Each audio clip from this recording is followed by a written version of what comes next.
G'day viewers, or perhaps I should say viewer, how are you? Welcome to Horseshoe Curve. The new route dropped from Dovetail Live. Well, it will drop in a little moment. Two viewers, awesome. So, here we are, Horseshoe Curve. What do you get? Feel free to ask questions. I'm happy to show you things throughout the route. The route comes with 4 training scenarios, one for the route introduction itself, like usual, and one for each of the locomotives, the GP38-2, which is kind of the little brother, and the AC4400, which is very much the big brother and the feature loco for the route. Welcome along, the people who have just joined. You also have Long Train's introduction. This one these ones are fine. Have a look at my intro tutorials too, if you'd like to, because you may find them, in addition to these, a little bit helpful. The Long Train's introduction holds back the brake charging sort of deliberately. To me, it sort of loses the point of wanting to do that. That's okay. In the timetable, we have got, let's start with the GP38. It doesn't have a heap of services, but it has got mainline services. So Dovetail did hear the community's feedback. You'll notice bronze medals. They're actually kind of hard. G'day British Ace, how are you? The services are actually kind of difficult, and I kind of like that, to be honest with you. So let's pop back and have a look at the the ES44AC. I keep calling it the wrong thing. It's got tons of services, starting from 4:39 in the morning and going way down the other end of the day to 7:44 at night. So the curve's pretty busy. There's a lot of traffic on this thing. If these services don't give you that idea, they probably should. You will see a lot of traffic when you play, and it's quite reasonable. I don't know if British Ace has jumped into it yet. I'm good as well, thank you. Hello, V for Vitty. How are you? Welcome to the stream. I don't think I've seen you on before. Very cool. So that's the services there. Let's have a quick look at what scenarios are available. We've got Push to Side, which is a service for the GP38-2. I kind of like this one because you get pushed off into a siding and you have to wait for another train to pass you. There's Honk for the Camera. Now this one's cool in a particular way. Actually, there's 2 things I'll mention about this one. The first is, this is the only place in the game I know of where the AI trains blow their horns when you're playing this particular scenario. And they only do it when you honk at them when you're passing through the curve. And only in this scenario, as far as I know. The next one along is, does Wet Coal Burn? This one's quite hard because you're coming down a very steep gradient from where you load up at the mine. And you bring it all the way down the hill. Oh, you're waiting for the PS5 key. I understand. I do understand. And it's a really steep hill with a lot of corners. There's a little bit of street running. It's actually quite interesting, this one. And because it's so steep and because it's wet and a bit slippy, it's quite a difficult one. Then we've got Complication at Crescent. This scenario, just being open with you, does have a bit of an issue at the moment. So you'll be able to play it to a certain point, but you won't be able to finish it at the moment. Hopefully that'll get addressed. But before that, it's a pretty straightforward run. Then there's Evening Tidy Up. Now, I love this one. This one's actually really cool because, yes, shunting. Not everybody likes shunting. I kind of do. I kind of like switching things around. But the way they put this one together is actually really creative. And I think it's really interesting. And I hope there's more. I really hope this sets a lead for other scenarios to come out that are very similar to this one. It's basically you're taking a train from all over the place and you're putting it together in an unusual way. You're not just jamming them all onto the one track. It actually gets a bit interesting in how they do it. So that's kind of cool. There's a couple of places that are probably worth just going and having a quick look at before we drive. One of those is the obvious one. Now, that scenario before, do you remember what the park looked like? So let's go look at the little park. Probably should have used the back arrow. Oops, gone past it. Horseshoe Curve, that's where I want to go. So in the scenario picture that we had before Honk for the Curve, You may notice that the locomotive on the plinth here is the other way around. It's been fixed. This is cool. Now, I quite like little, shouldn't really get on the track, should I? I quite like the little park. The camera people are slightly defective. He's spending an awful lot of time taking pictures of his foot.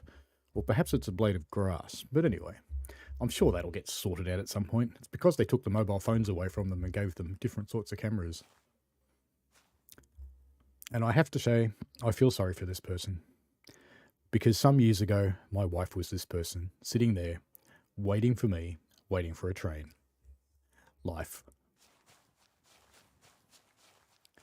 There's a cool little funicular railway over here, which you can't actually drive, unfortunately. I'll push it over the edge here, though. I was kind of hoping that one day this would get moving, but it didn't actually get to that point. But it's cool the way it works. If you ever visit the curve, ride it up. It's much more fun than the stairs. And the two cars pass each other in the middle. They're basically a little cable-driven car. Distant scenery is very nice. Nice and simple. I think I might hear a train coming. Let's go have a look. Tripod is a collectible if you find them lying down on the ground.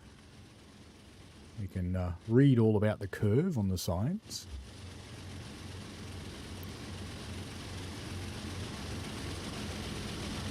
A few ES44s.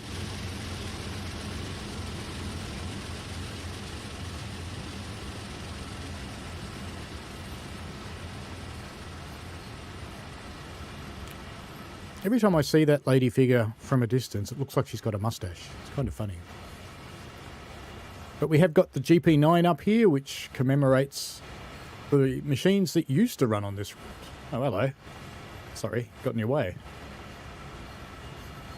But anyway, this is as close as you can get to that one. So the next place that I think we should probably have a little bit of a look at before we drive is Portage. Now, I'm going to show you a little bit of a spoiler at Portage, so I hope you don't mind. If you mind, you might want to cover your eyes up. That weather will be fine, but we should go there, I think, at night time. No, wrong way. Down the branch, back up the branch. Portage, there we are. Because we're going to walk down the tracks from Portage. Because when you finish the mastery, you get something kind of cool. It does look great, Pretty Chase, you're right. Which way do we have to go? Pretty sure it's this way. Just had that momentary disorientation there. In fact, it's definitely this way because I just saw it through the trees. You can't get very far from the track unless you're flying. So it's like any other route. But up there in the distance, you can see something quite colourful and cool. So we'll just go for a little wander through the night. Now, I know some people aren't going to like the night lighting on this route. It's not always this bright. It's this bright when the moon's up. If you choose a different time or different months when the moon's not up as much, then it'll be a bit darker. But I actually kind of like this. This still gives me the impression that we're at night time, but I can see, which means I can drive properly. Just bear with me for a moment longer. You're catching glimpses of it through the trees. Promise it's worth it. Hello, Shelby. G'day, Cat. I actually kind of think that this might be my favourite part of the route. Now, you get this tile after you've done the mastery. Now, one thing I think could make it better, I'd love to have some circus noises. I'd love to have some sounds. I'd also love to be able to get down amongst it. Now, you can get down there if you fly. So if you come out of a loco and jump out of it or park it around here somewhere, you can fly over it and get quite close to everything. But you can't walk in there, unfortunately. Or if you can, I haven't found a way. So if anybody finds a way, I'd love to know. That'd be cool. So it looks really nice. And like I said, I'd love it if it had some sound. That would just take it up to the next notch. All right, so what should we drive? Because obviously people want to hear the trains. Any thoughts on what we might drive? We do the predictable and do the ES44 first, or should we do something else? I might do honk for the camera because it's quick, and then we'll do something else.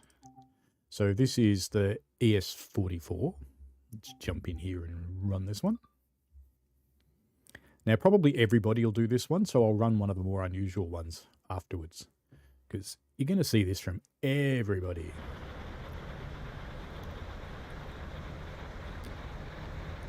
So today the schedules line up, so 3 trains will be heading through the curve at the same time. Well, that's kind of cool. And I notice my train is mostly set up for me. And something I almost forgot to do myself. Oh, banking comm was already on. That's nice. Make sure you always turn on banking comm at the start of each service before you do anything else. Yeah, I imagine there's a mod removing the invisible walls, but you know, Ambassador. And we have... This cab's actually set up quite nicely, you know that. This is set up the way you would really find a train. Pleased about that. And we're already cut in. Fantastic. Let's go then.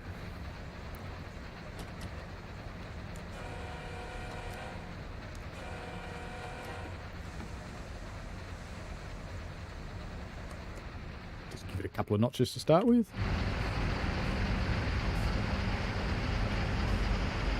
Maybe a couple more since that's going backwards.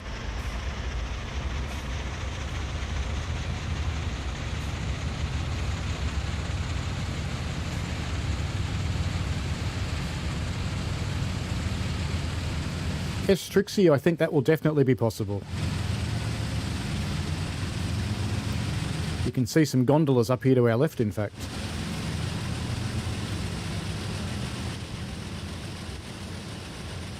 Am I driving straight towards a red signal? Bloody hell. Will it stop? Will it stop? Will it stop?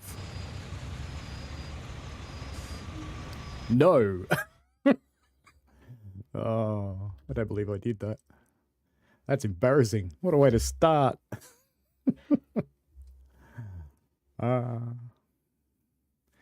Life. We'll start this again. And I'll... Are we in the right one? We are in the right one. We have... No, we're not in the right one. Okay. Pretty sure I said restart then. Anyway, let's go and choose the right one.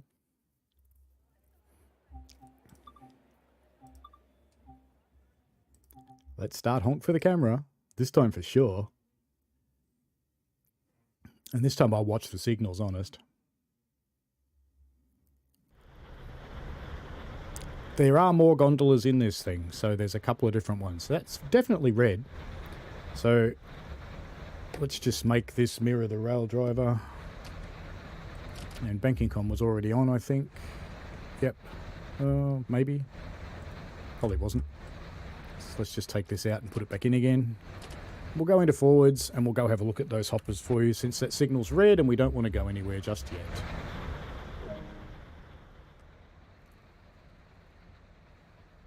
So these are the red ones. But there's also silver ones, which usually are full of coal.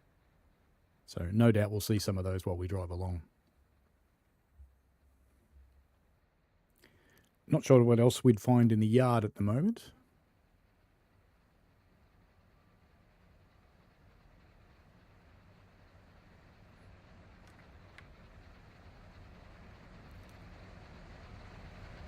I actually played this just on the weekend to make sure it worked, but I had forgotten. But we can come up and have a look at them anyway. Because they are fairly nicely modelled. A lot of little bits of grot and grime on them here and there.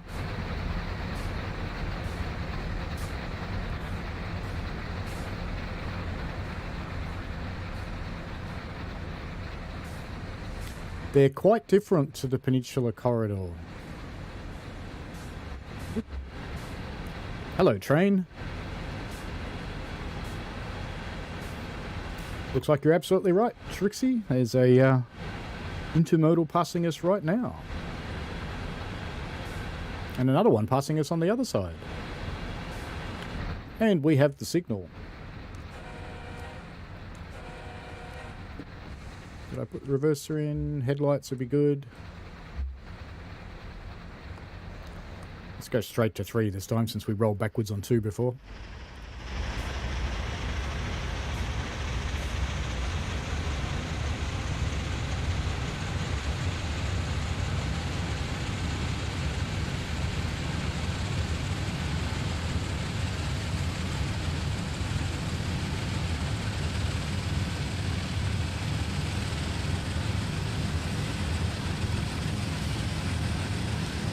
Worked pretty hard to get this one moving. Let me just check and make sure the back ones are powering. Kind of sound like they're not. No, the reverser is in fact in neutral.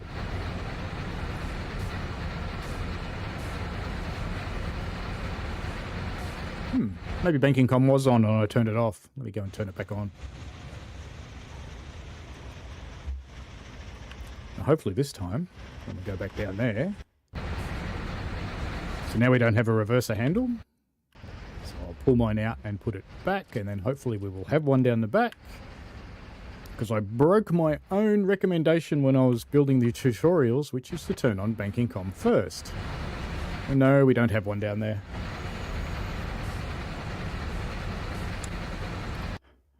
This is unfortunate because you know what this means. So in my tutorials, if you haven't watched them, there's a little bit of an issue with banking comm in this one that didn't quite get fixed for the release. I believe it actually is fixed in the beta build, but it hasn't quite got there yet. It's really, really, really, really, really, really, really important that you turn on banking comm first before you do anything else. And I failed that when I did that then. Because if you don't, you'll find that you won't get going. So let's just pop down the back now and make sure the reverser is in forwards down here.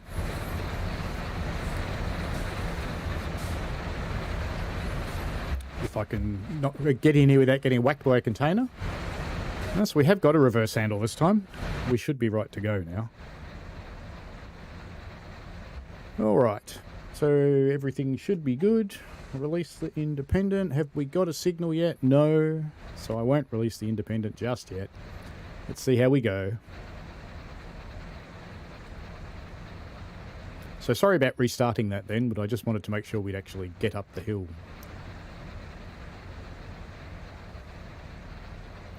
Let's turn on some other stuff while we're waiting. Turn on our number lights. They're down here somewhere. There they are. Good-o. Still waiting on our signal. Still waiting on our intermodal to come back. Go and see if he's here yet. Here it comes.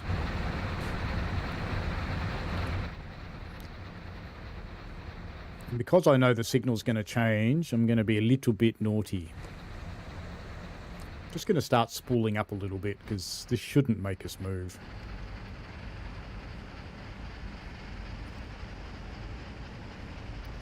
And we'll have to hope it changes, won't we? What do you reckon?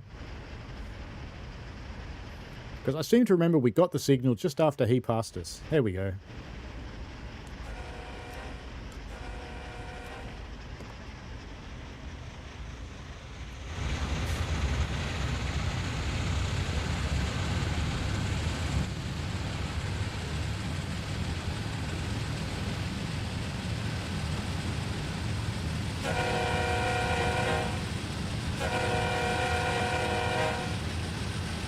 I quite like the horn.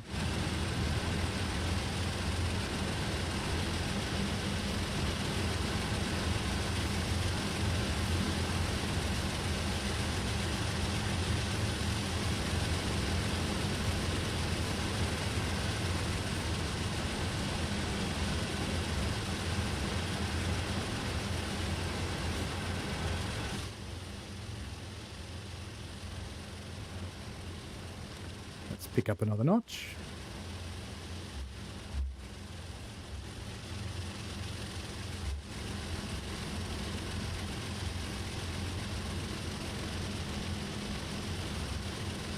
So when we see some other cars, I'll try and remember to pop out of the train and have a look at them while we're driving. Got a bit of lash going on here because I've throttled up in an effort to try and keep up with this other train.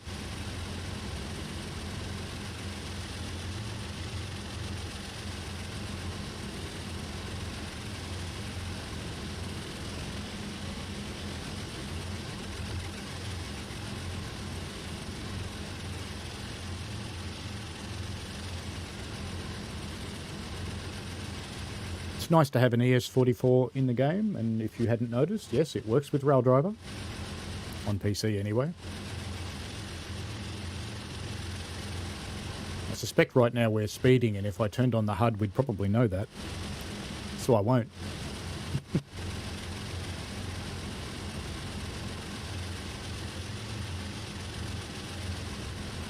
One thing you might have noticed on the speed signs is they're blank if they're not facing you. If they look blank, it's because they don't mean anything for you in that direction. So this one is facing this train, so it's that way. But if you look around the other side of it, you'll see it's blank. You'll see a few of those. He's not getting away from us quite as fast anymore.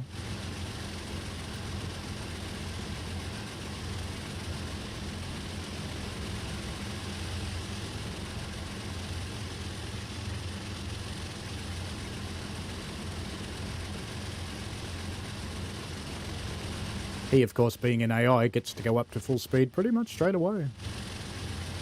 I want to do 35, so I do.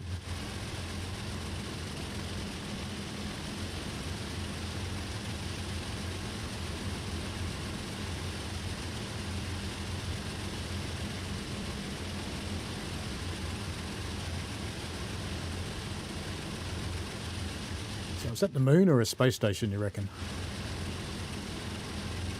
Looks kind of like a Death Star to me.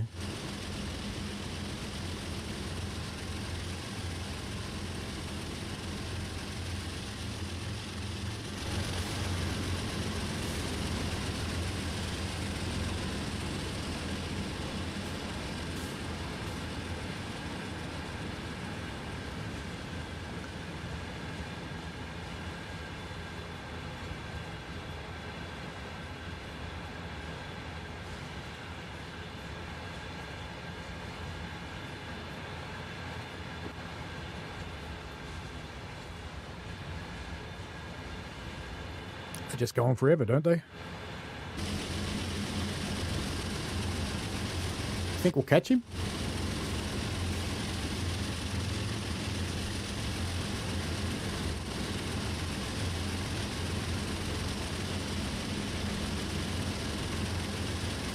For PlayStation, it should come out at midnight tonight. For PC, it'll be whatever your normal time is.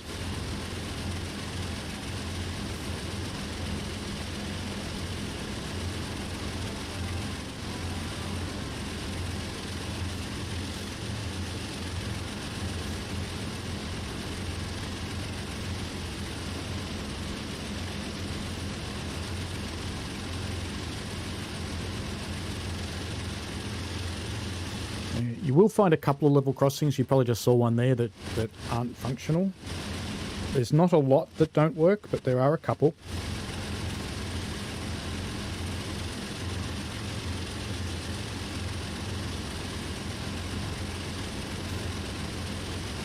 There's one here and there's another one at Crescent.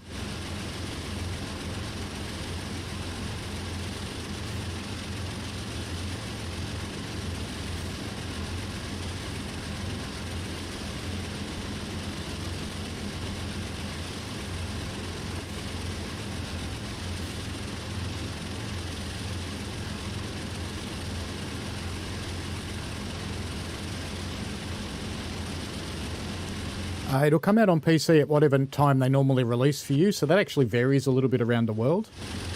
Before I was privileged enough to be able to get early access, they used to come out for 3 AM Australian time for me on the day of release. So if it released on the Thursday in the UK, I'd have it at 3 AM on the Friday in Australia. We're definitely not going to catch that bloke. We're working hard, giving it everything. It's a long train.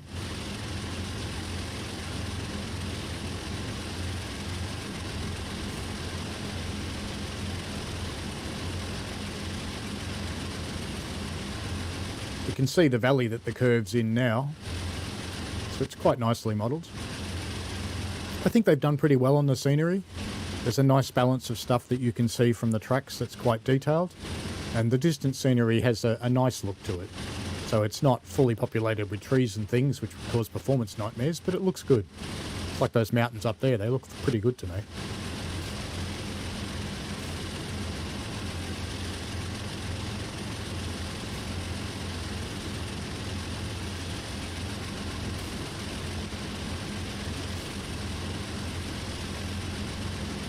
Got the long grind coming up here.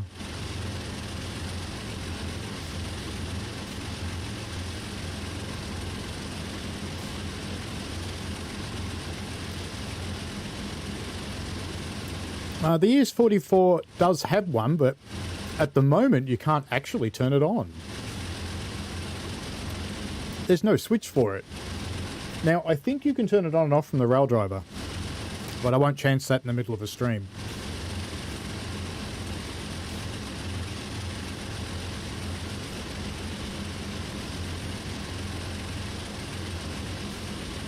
Because the rail driver does have its enable signals button and enable warning devices. It works pretty well with the rail driver. Be careful about clicking that. It also works very well. This rail's right here, not 7. It also works very well with the Xbox controller, so whatever your fancy is, it'll be fine with controllers.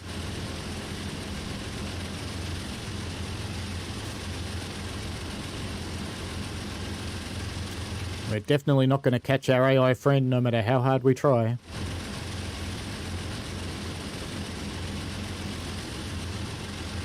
We're doing okay, but they're certainly doing better.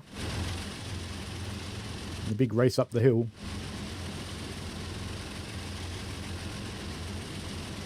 I don't mind the alerter myself, but yeah, each to his own. Rail fanning grey, if you don't like it, that's perfectly okay. Everybody has the things that they do and they don't like when they're running trains. People do run them differently. I often have conversations with Chicago's trains and whatever he's called this week, because he likes driving trains differently to me. We have a good-natured bit of a conversation about it from time to time. All good. We've definitely lost our friend. He'd be already in the curve by now, I think. Go up and have a look. It's been not very far from it. I don't have to worry too much about my train because it's doing the speed limit. Here he is.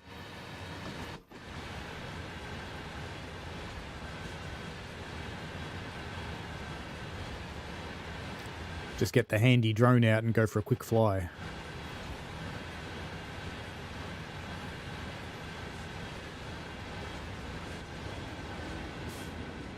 I'm curious if the AI trains will honk by themselves when they come through the curve.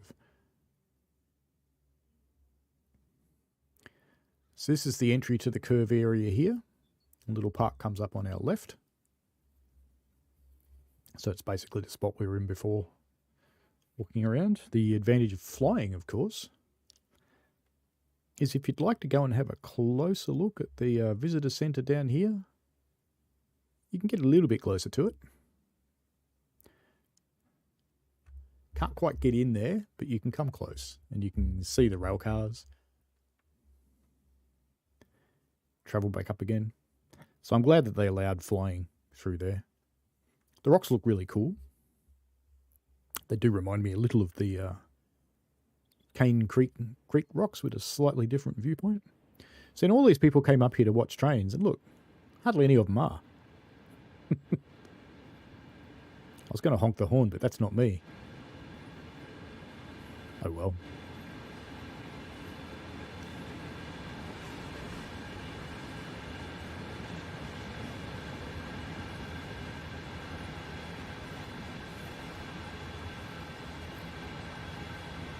I was kind of thinking he'd lost some containers, but here they come. So I remember the double stack, but we of course have only seen the back of this one. There's the other guy that we're supposed to meet in the curve, but we were a little bit slow up the hill.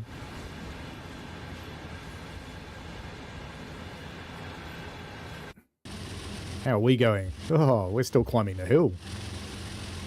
We can honk at them anyway.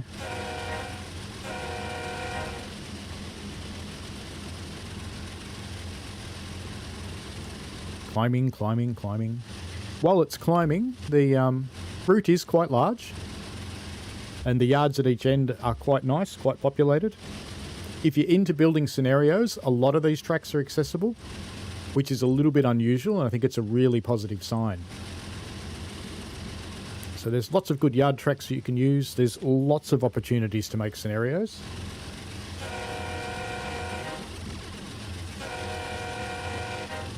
It looks like they won't honk at you when they're outside the curve.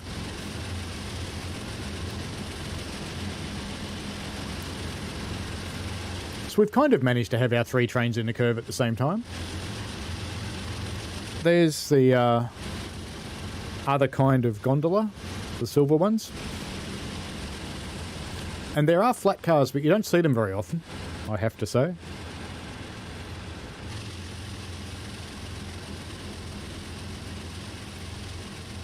But I have seen them sprinkled around yards.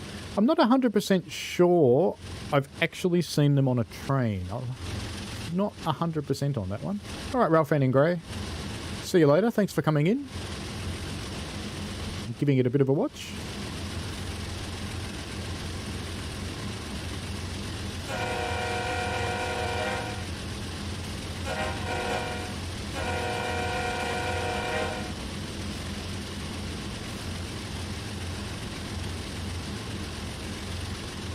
I'm glad they turned the GP9 around the right way. Because in that early stream, wasn't quite the right way round.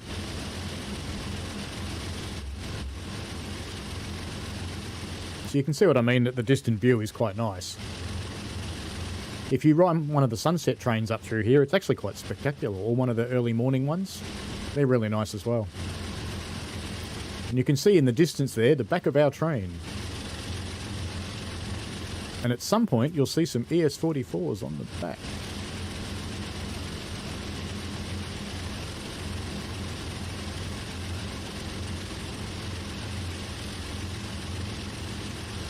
It is vaguely interesting when you think about the physical forces involved here. That you're pulling against a train that's going in the other direction. It's kind of funny.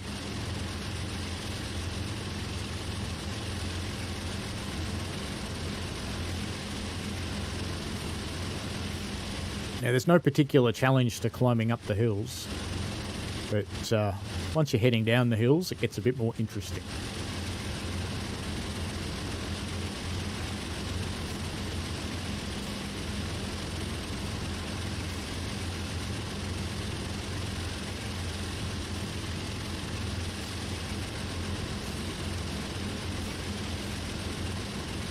See if our guys around the back are coming in through the curve yet. Go up and over. There we go. I get to see it again. Our front locos are too far away to hear them.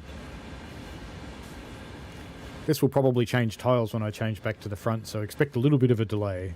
It's the exciting bit about long trains. That wasn't too bad, actually.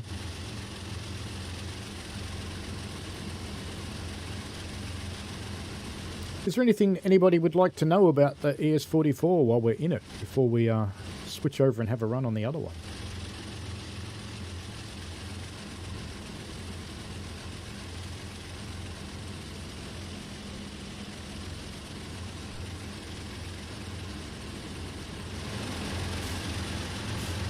And some more hoppers, or gondola, depending on what you like to call them.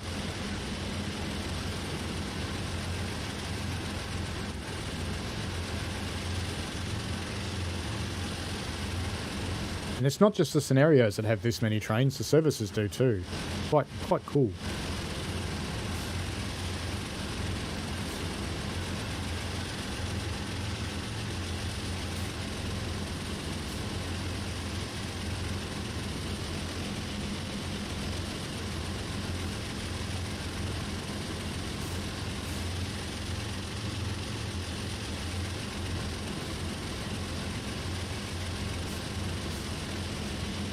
I do detect our friend up there. I think we're catching up with him.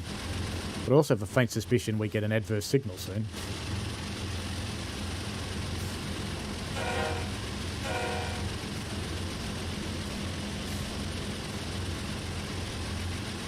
Now, if you like American Bells, it does have one.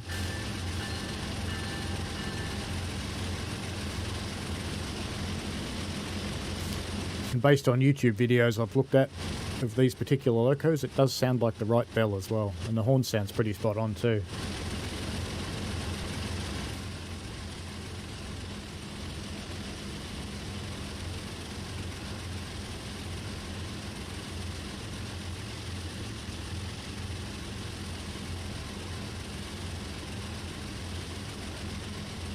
Another shack of construction guys there.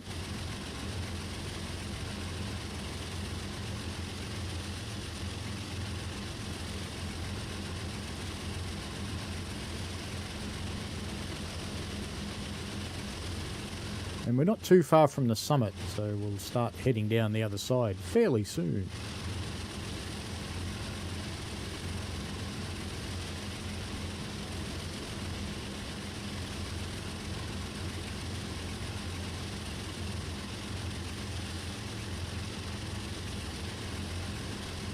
There's our Death Star again.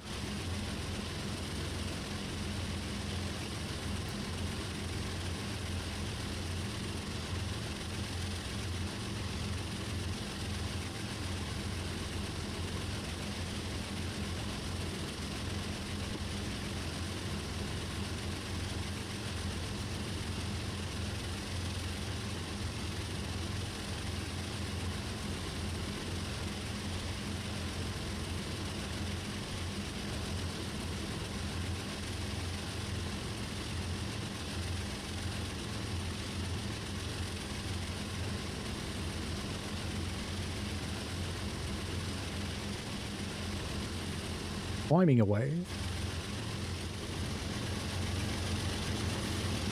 Let's get ahead of him a bit.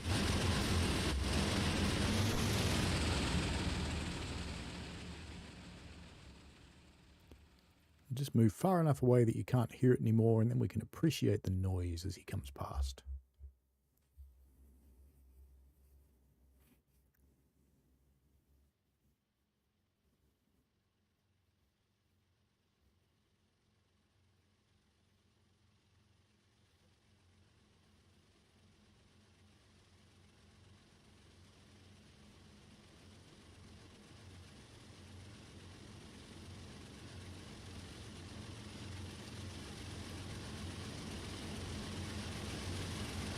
Hello, Mr. Quicko Gaming. How are you?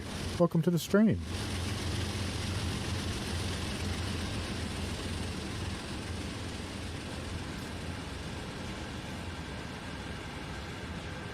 Just noticed that's a bit juddery today. Just going to turn off my face for a moment and see if that helps. Because the thing that eliminates my background has been taking an enormous amount of CPU lately. That did help, I think. Much better. We'll just do without my face for a while. I'm pretty good, Mr. Quicko Gaming. Got a new game to play? Who wouldn't be good? It's good fun. Typical service on here runs from about an hour 10 up to about an hour 30. There are some shorter ones, but not a lot. And the scenarios range from, I think, 30 minutes up to about an hour.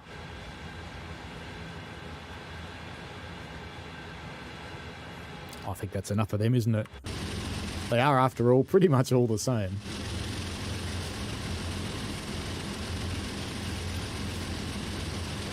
Distant scenery is quite nice. The mastery tile is very nice, Mr. Quicko, so rewind at some point and have a look back there. That was pretty cool. We'll probably get there on another service anyway. I'll start something from the other end.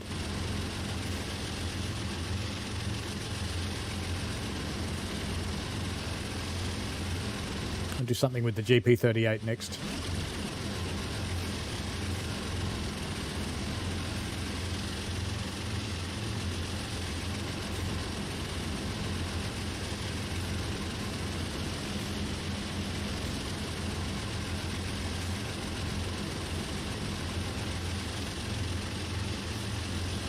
You get the 2 locos with it. There's a lot of rolling stock with it. Top speed on the route, just trying to remember, I think might be 60 for freight. There's a couple of spots where it goes up to 79 for passenger, but you have to import your own passenger, of course, in off the rails with Scenario Planner. I might have run the ACS64 down here, running on its electromagic electricery with the invisible overhead wires. And the route itself, I'm not 100% certain, but it's big. I mean, it's pretty big.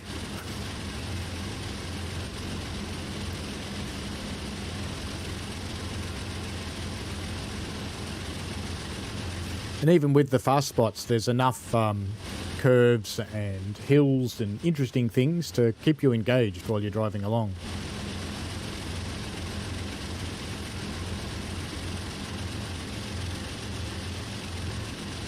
Thank you for joining in, Kat.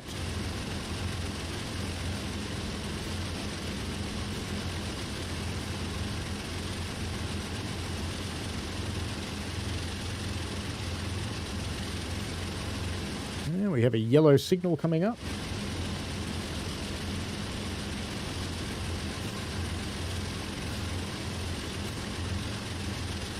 And something from eBay from my phone that I was pretty sure had been silenced, but obviously has not.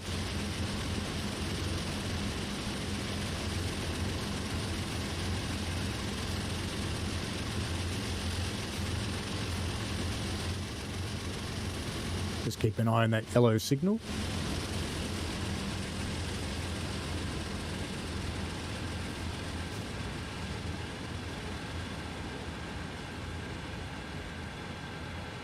The scenery does just feel nice, doesn't it? Stick my head back on there.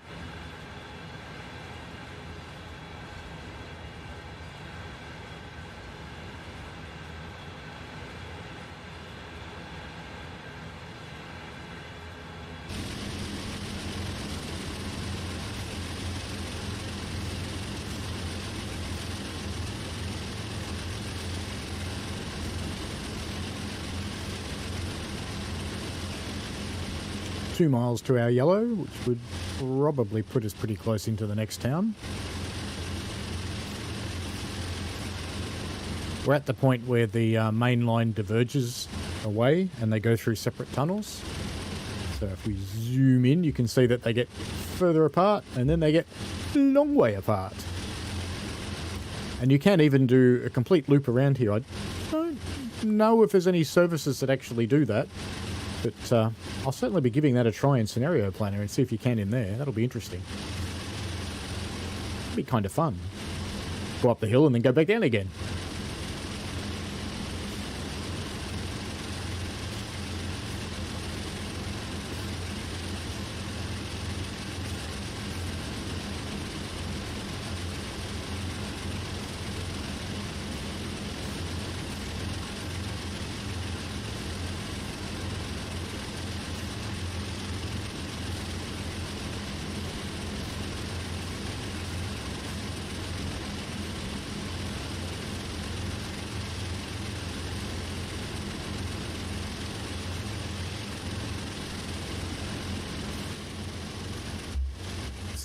Go racing over here for a moment, just because I like this spot.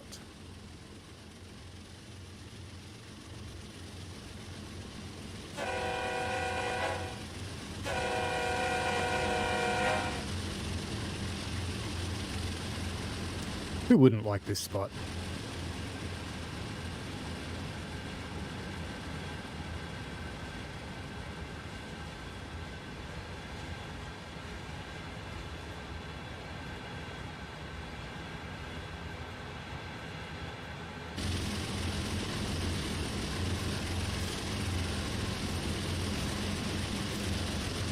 I think I just stuck my head out of the world. You can actually escape from the world there if you want to go and explore underneath. If you pop out under the train, and if you just go downwards, somewhere through here there's a spot where you fall out. I probably won't be able to find it now.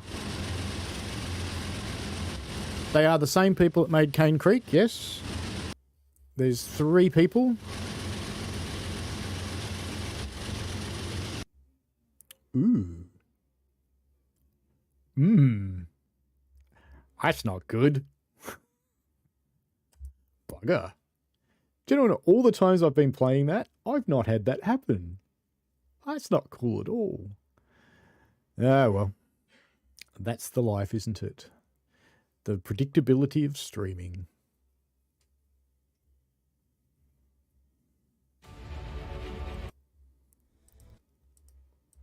There's a first for everything, isn't there? All right, back into the curve. Sorry about that, folks. That wasn't cool. Let's have a look at a service with the GP38. So we will take the opportunity for this one. Oops, actually, let's go back. Let's go to December, maybe? Yes, we can have snow. Good. Have some precipitation, have some clouds, and have some wind. I do like making nightmares for myself, don't I? Let's try. So that's going the same direction. We really want one that goes in... Oh, is that the same? Yeah, that's the same direction. We don't want to go to Johnstown. We want to go the other way. There we go. Chicago to Allentown. So we'll see a bit of the other end of the route. Yes, oh no indeed, Mr. Quicko Gaming. Oh no indeed. I've probably... I don't know... I think my route level's about 10 or something on this thing. I've put a lot of hours in this and I've never actually had it happen. So that is kind of bizarre. Alright. In this one, like I kept saying and I forgot to do it before, always turn on your banking comm before you do anything else. Otherwise you will run into some issues. Let's just get things set up. Get some lights on. Get our independent brake applied and our train brake released, and then we can cut in. How's that going? That looks fine. Going to be a freight train. Let's get it into forwards.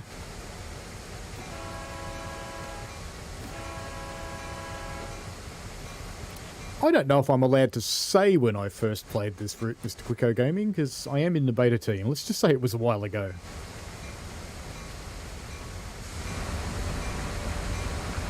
Alright, brakes off and off we go.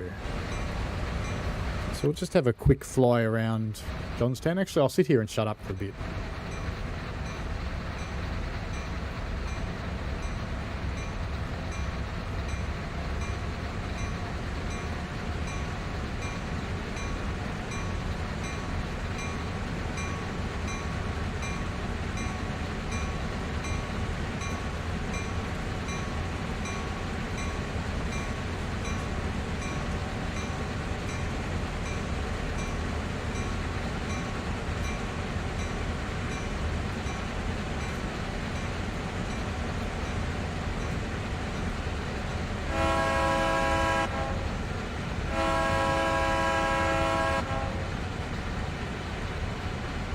They sound pretty nice, don't they?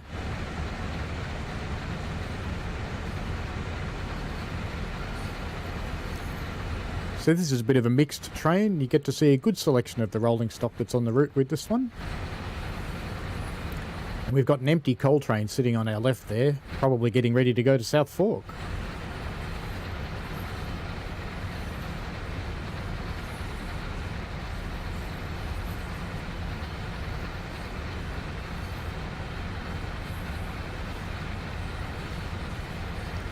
So there's no shortage of new stuff with this one.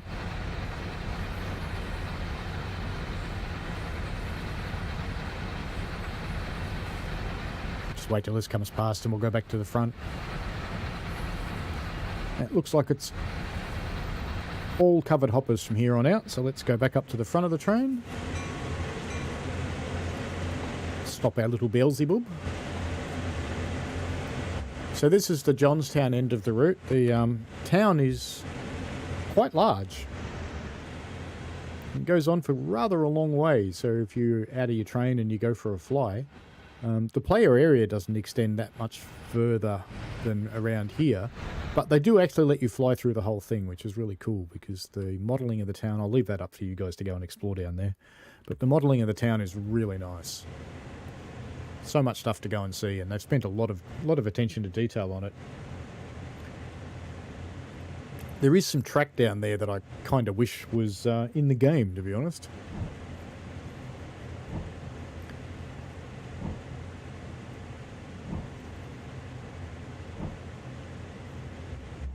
Even though it's cold, open the windows. All looks happy.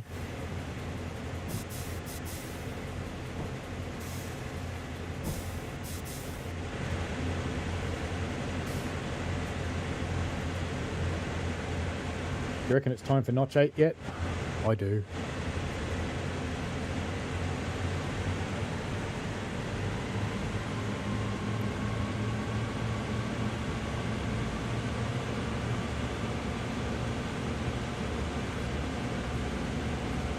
To me, the GP38s sound really nice. It's not recycled sounds, it's fresh ones. Fresh horn, fresh bell.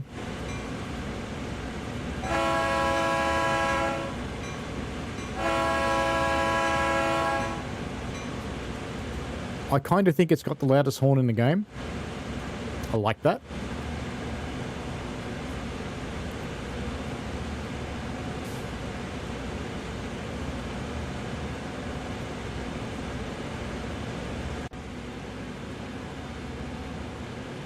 Back of the train still in town.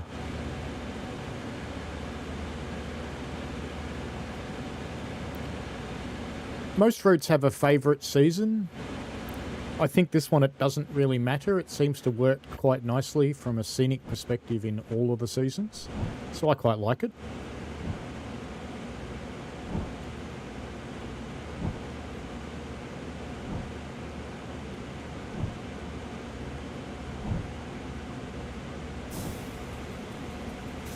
Sounds like we've got a horn-liking cat there.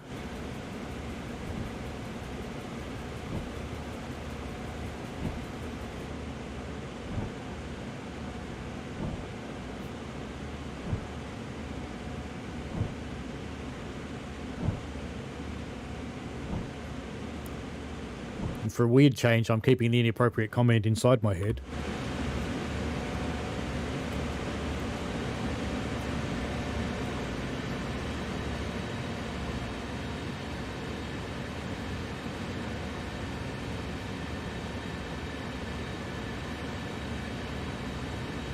So we're coming up where the mine branch comes off, and I do have to start slowing down rather a lot.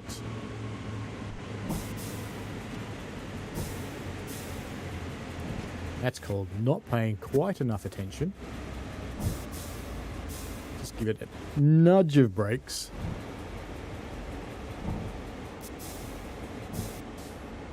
Since we're only allowed to do 35 mile an hour through here. Just release those now, and that should keep coming down a little before we pile it back on again. And we'll make Cat happy while we're here.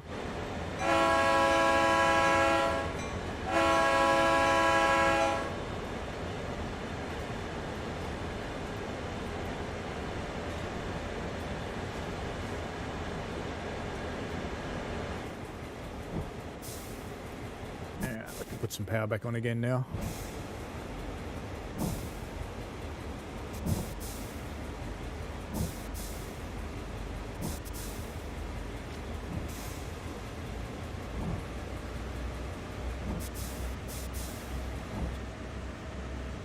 We are still going uphill at this point, so gravity's going to win.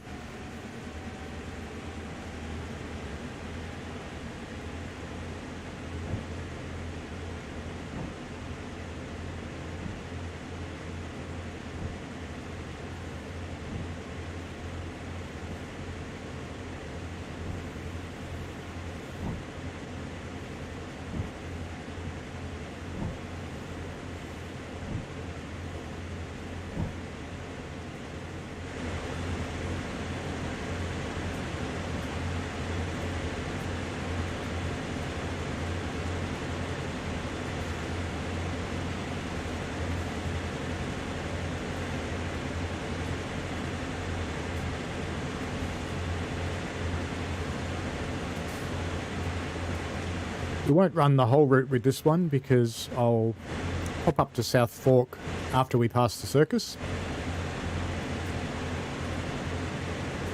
And we'll run the downhill down from South Fork.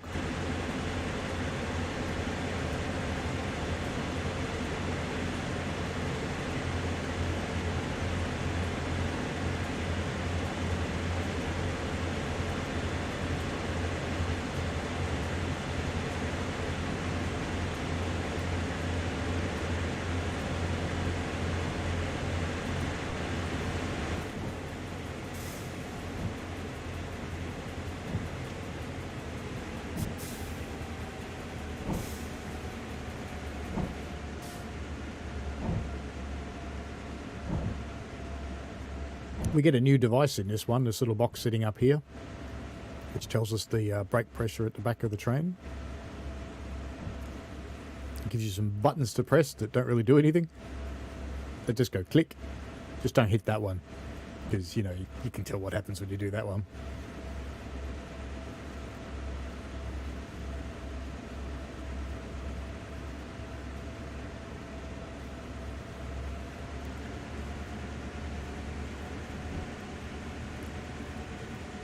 Couple of miles to the branch, so to give you an idea where we are on the map, we've come out of the big yard down here at Johnstown and we're heading up towards South Fork, and the mine loading operation is all the way up here, up the end.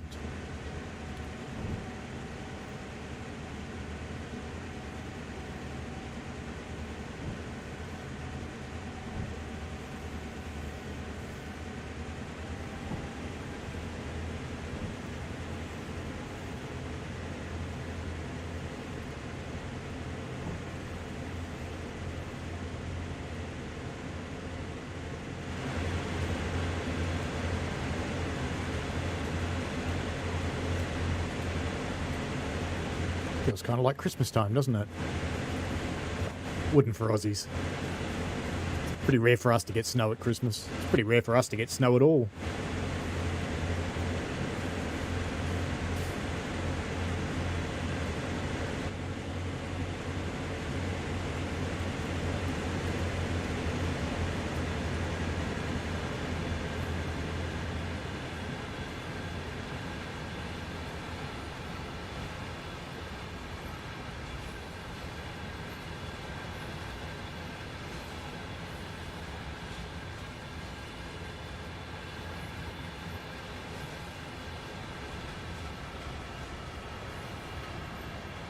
You're missing out on snow, Mr. Quicko. That's unfortunate.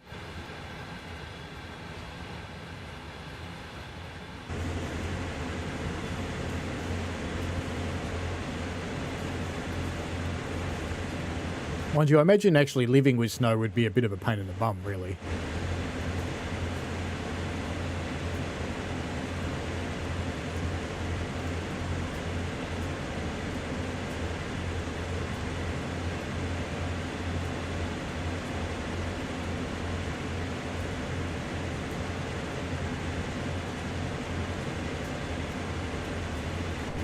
The signals on this route are a little bit interesting. They're a little bit hard to get used to, which is why I still have the signal HUD on up the top there. Because there's a whole different set of styles at each end of the route with different indications. It's a little bit of a learning curve.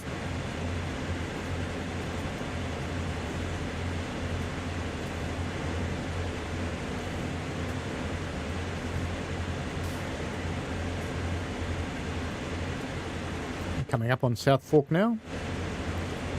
To my amazement, still behaving myself on the speed front, doing 29.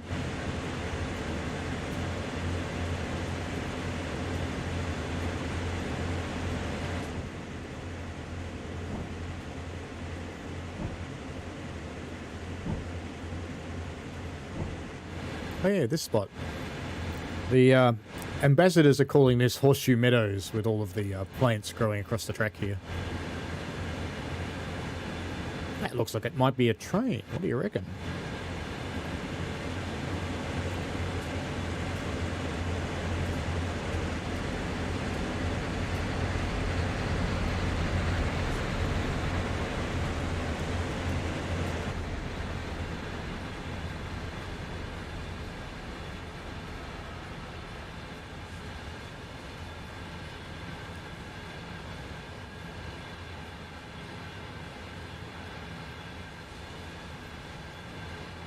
There is no train shortage.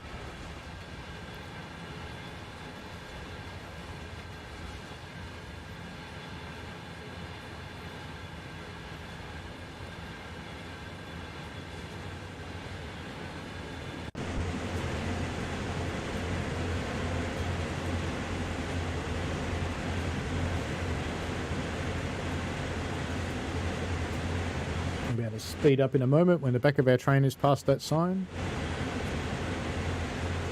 May as well start that happening, actually.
When you go and play on the South Fork branch line, there's a little bit of street running, and there's some really cool creek scenes where you can go and sit down by the creek and get some nice video of your trains coming past with some nice scenery around you.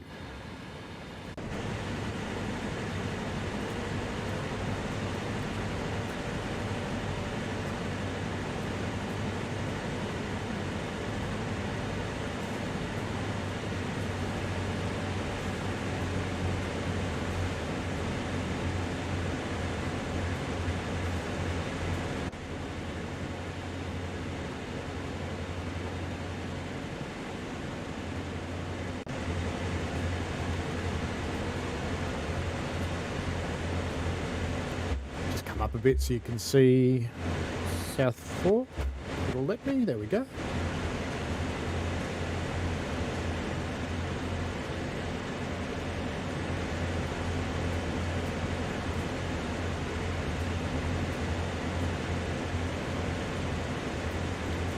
We'll come into the town shortly.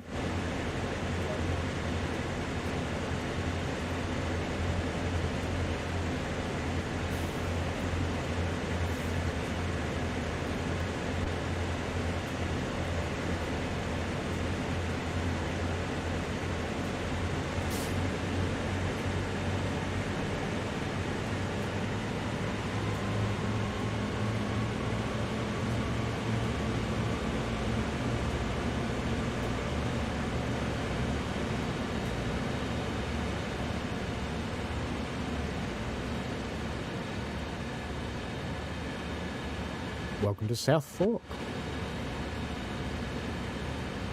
This is where the branch heads off to the right.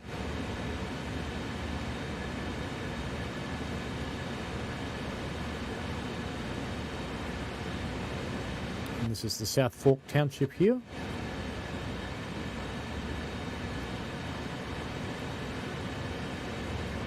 As people have noticed in some of the streams, in some places on the route the cars aren't on the right side of the road, and this is one of them. It's good to see them driving on the left. I personally like that, being an Aussie. Ow! Tree.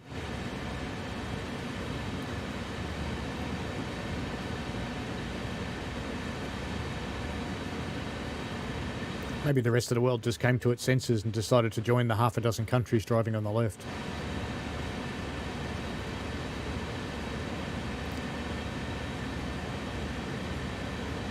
So heading round towards Portage now.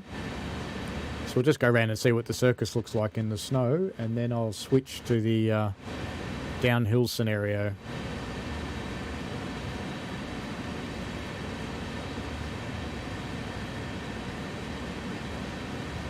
Hello, Poorhouse. How are you?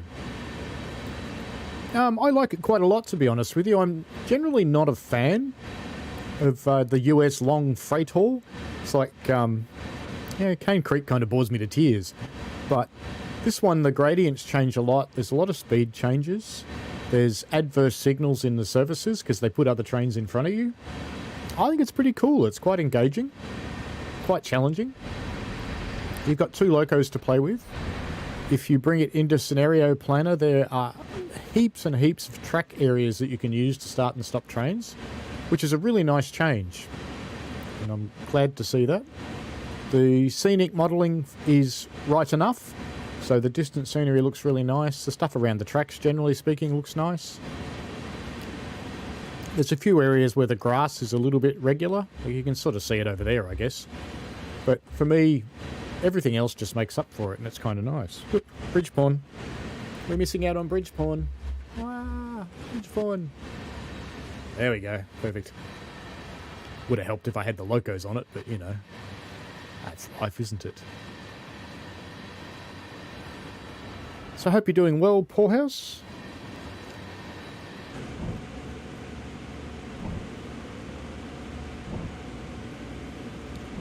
Just come down in speed a little because we are now going just a little bit quick.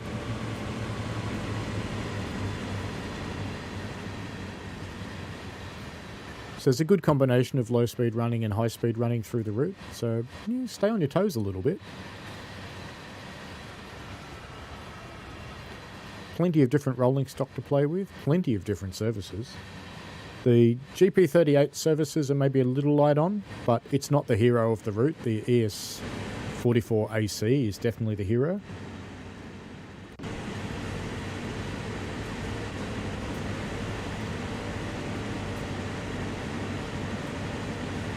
Yeah, I'd go for it, Poorhouse.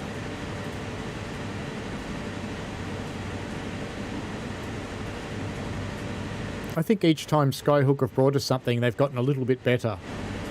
And this time they've done a great job. It's a really small team at Skyhook. And this is a really big route, so a lot of work's gone into it. The signalling is very prototypical.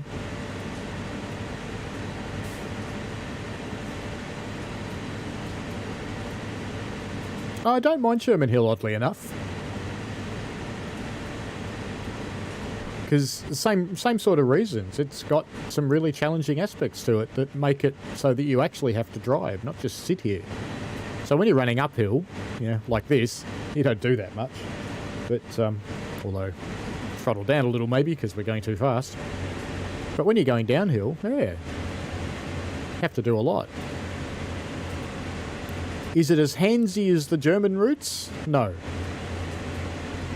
But it's still pretty engaging and I quite like it. I think we're going to run into a bridge. That would have hurt.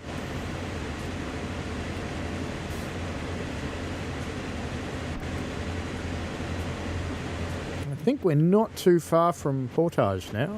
So a bit further up here. And then we'll see the what the mastery tile looks like in the snow. Should be cool. Just because I can. Just for Cat.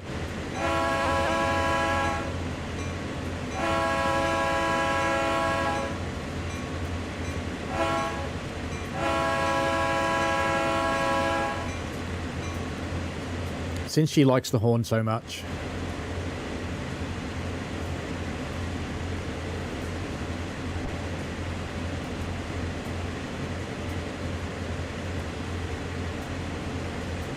Yeah, I think you'll enjoy it. There's one scenario that's not working properly at the moment, so that should get a patch hopefully relatively quickly. And that's the going up to Crescent scenario. No, pushed aside is the one that has an issue. It waits endlessly for another train that's waiting for you, so it's never going to come.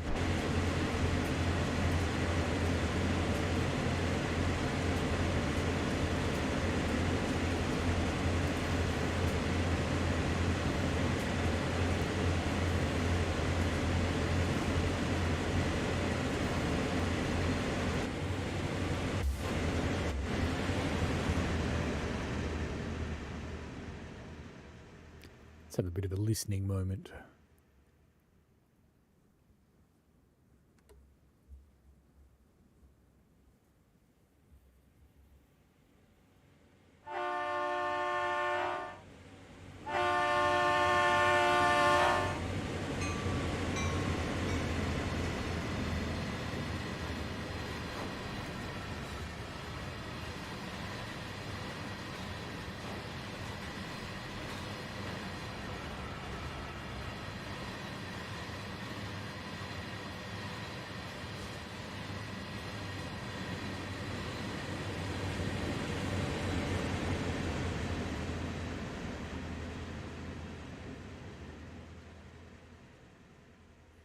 Now we'll just sit here for half an hour.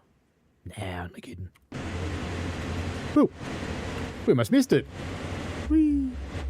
It's the circus. You watch my train crash now while we're doing this. Nice big Ferris wheel. This looks amazing at night time, by the way. If you didn't see the start of the stream, highly recommend you do it. So it all looks kind of cool. It would be awesome if you could walk around down here just as your character. Because how cool would it be to go in and visit the circus? Almost can. Look at that. Yeah, I'll try anything once. Uh-oh. Where's our train going? There it is. Alright then, we will leave this train here, so we'll let it go off into the distance. And we will jump onto the run down the hill from the mine at South Fork and experience the street running and the steepness of this hill. So we'll do that when this one's gone past us.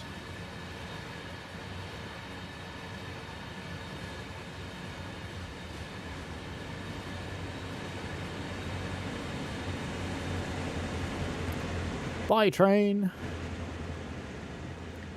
Settle headed me off to Glitzen. Alright, let's jump into the next one.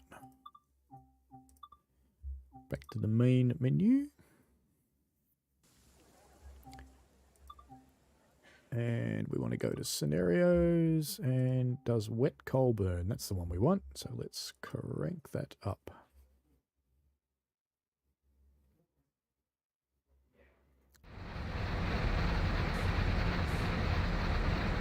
60 full coal wagons, 6 locomotives and a 3% grade over the hill. The rear set have had their banking com turned on, so make sure you turn it on in your cab, otherwise you'll find yourself in a slippery situation.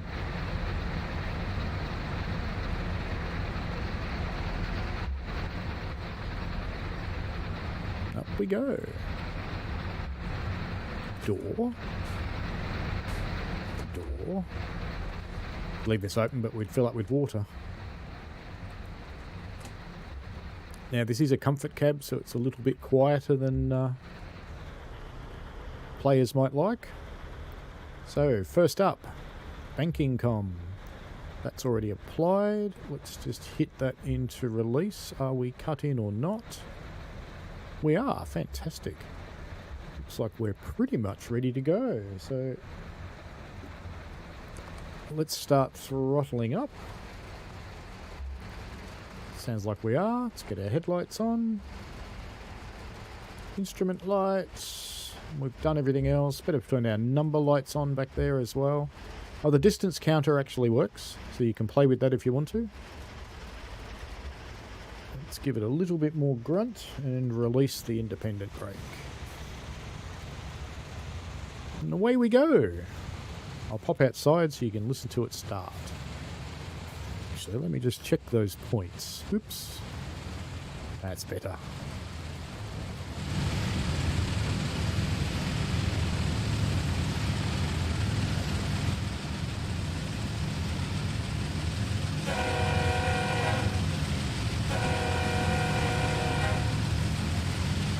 Hello, Chicago's Trains and Train Sim World 2 guy. How are you? How are you enjoying Luzerne's Cersei? Are those carriages? Oh yeah, they are full. I thought for a moment that was empty. Well, let's just get back into the cab. Now I am actually going to turn the HUD on for this one, because I'm already going too fast, of course. Because we are heading downhill. So we're just doing our 10-second wait. Just give that a nudge of brakes just to try and catch up while I get the dynamics up and running.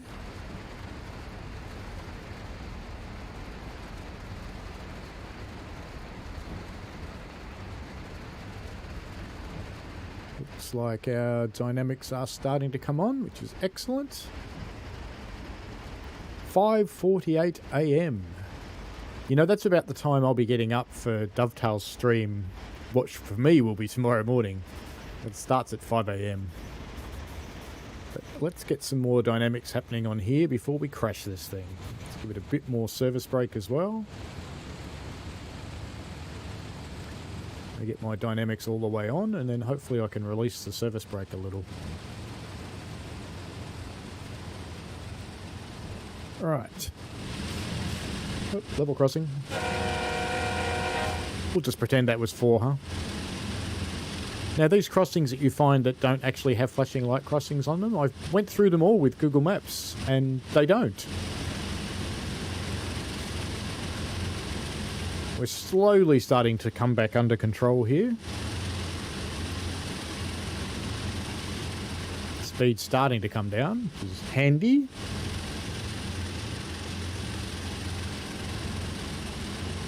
Need to use the restroom. That's just a little bit too much information, dude. Just a little bit.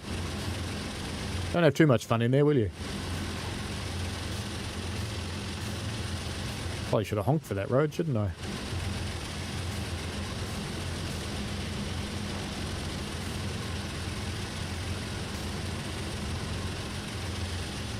Should be safe enough to release the train brake now.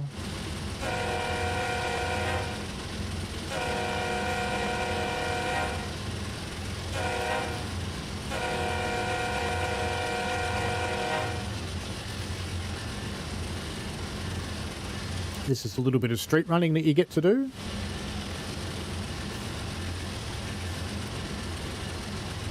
Got too much dynamics now as well, because we're on a flat bit.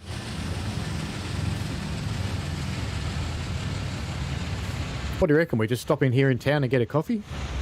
Sound like a good plan?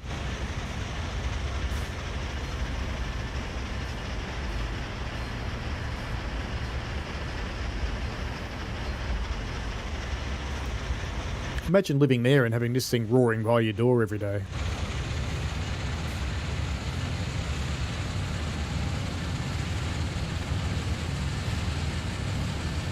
Looks like a miscellaneous takeout restaurant there. Totally unbranded.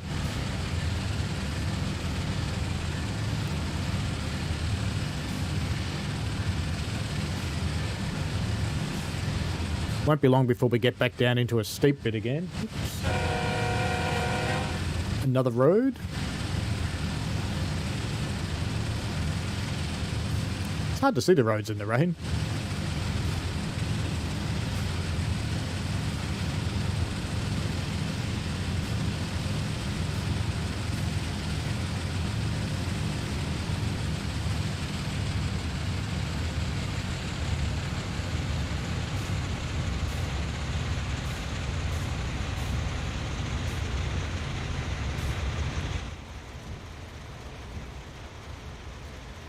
It's always funny in the game when outside it's just like mist and inside it's rain.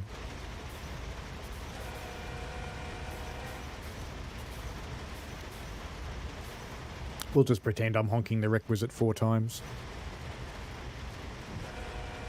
I'm being nice to the neighbours.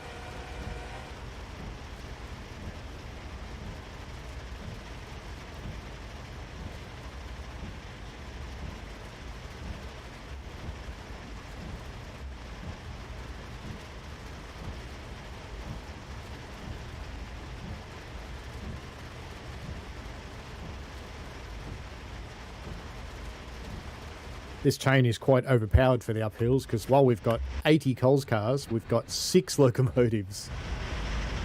Horsepower per tonne is extreme. But it's all about keeping you under control down the hill. And trying not to go too fast up the hill.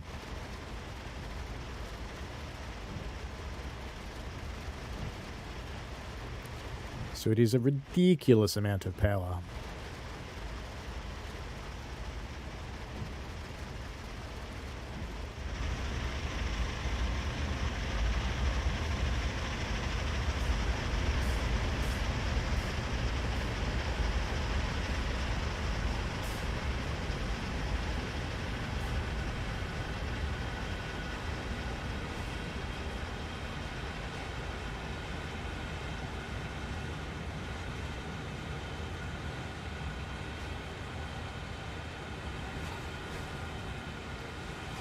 One or two coal wagons.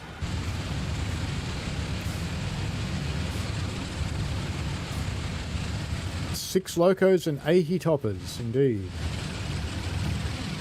That's a lot of power for such a little train.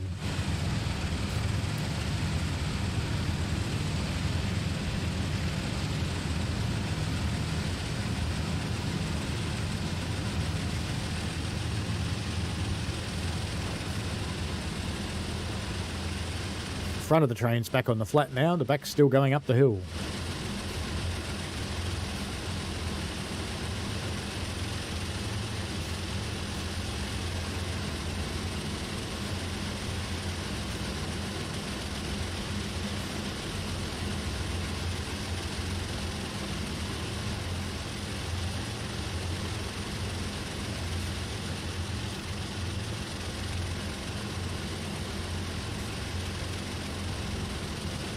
Oh, it's too much for the uphill bits, but you need it on the downhill bits.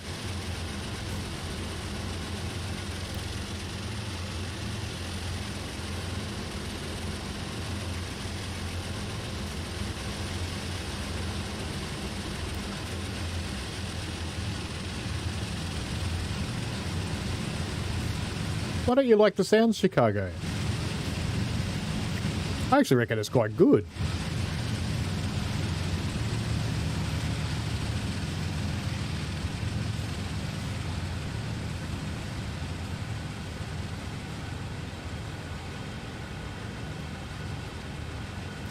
I reckon they sound pretty good. Surprised you don't like them.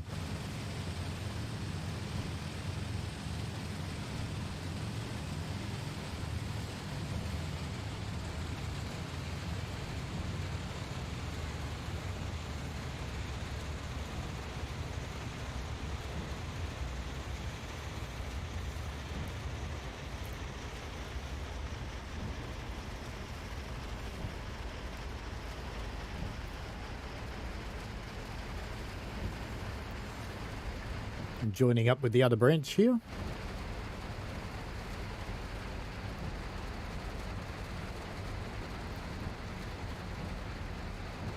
Now we're starting to go back uphill again.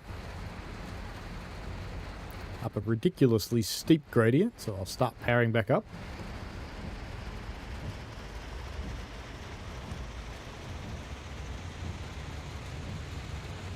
Well, it's 8:56 PM, mate. Which bit of Australia are you looking at?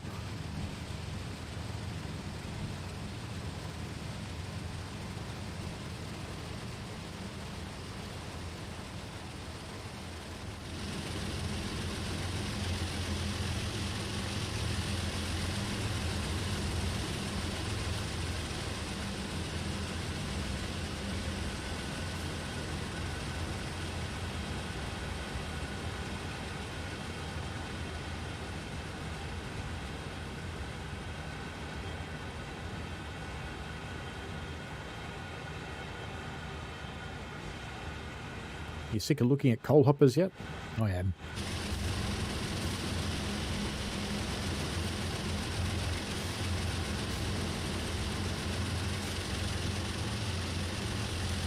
Now that we've left town, it's got a nice little backwoods sort of rural feel to it very quickly.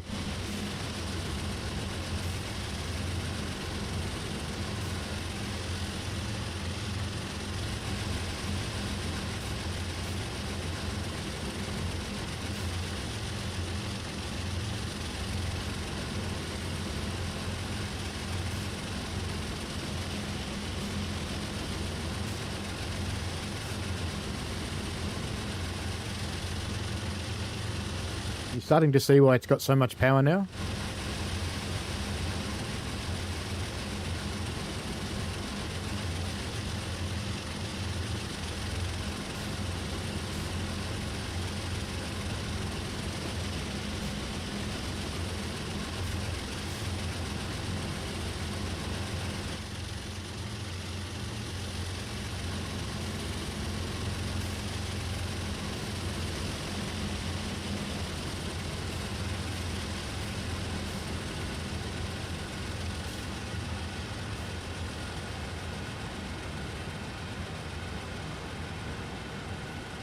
Yeah, well, you've gone into daylight savings and we've come out of it. That's why. New Zealand is 3 hours ahead of us.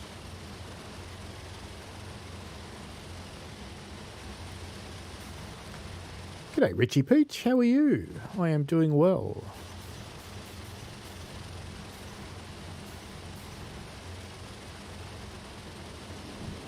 Yep, we'll slip. Let's not go to Notch 8. He's a bit slippy.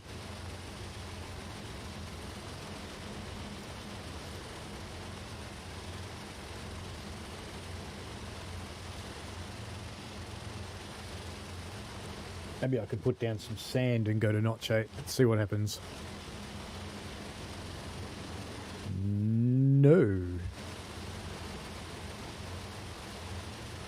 Come on, get it back. There we go. Alright, we won't try and tempt fate again. We ended up slower now. We'll just sit here on Notch 7.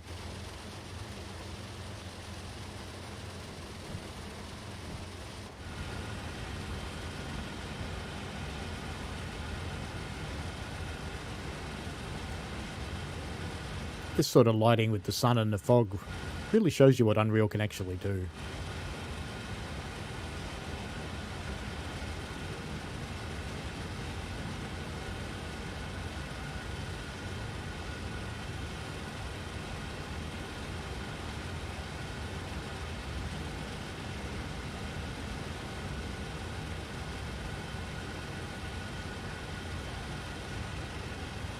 Ah, you watched the Australian Grand Prix.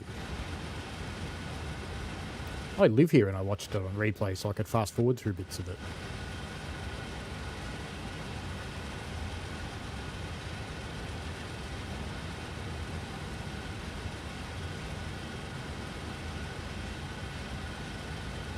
I think we've reached one of those balance points in the Grand Prix where it's more about the cars than it is about the drivers again. I think I just blew through a road crossing without honking my horn. How naughty am I? And see, all those people that keep saying the crossings don't work, there's one flashing away happily. So most of them do work.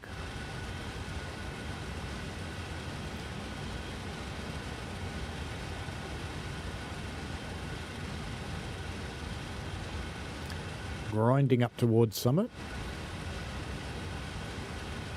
I jump into Notch 8, but unfortunately it slides as soon as I try and do that, so I cannot.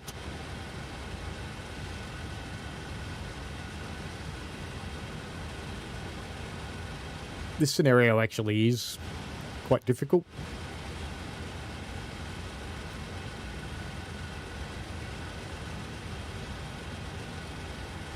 Yeah, it's always the way, Richie Peach. I kind of think our local V8 races that run around before the Grand Prix are a little bit more fun than the Grand Prix at the moment.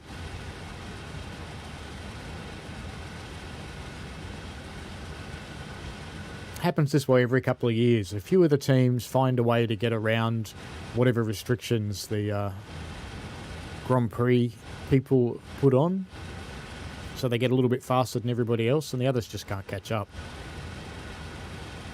Need to bring it back to balance so it's more about the drivers again.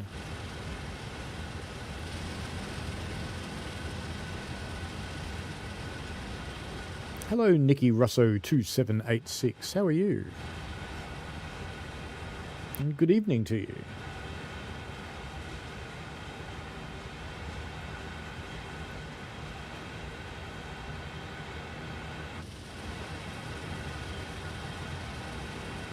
Currently running on Horseshoe Curve, and we are running in the does wet coal burn scenario.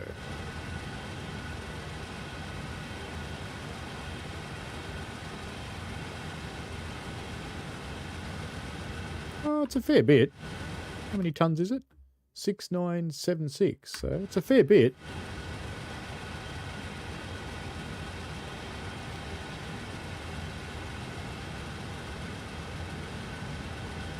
Wait till you see the hills we have to go down.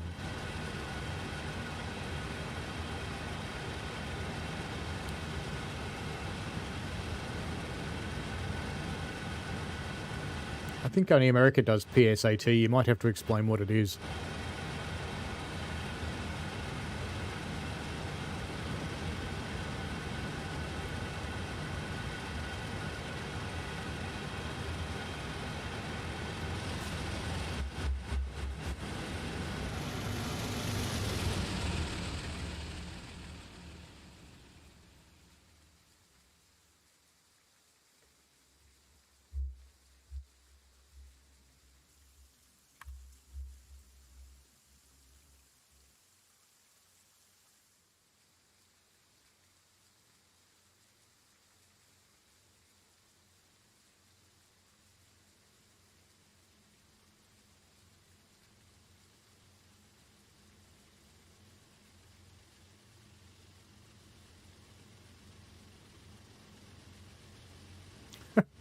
You don't have a clue.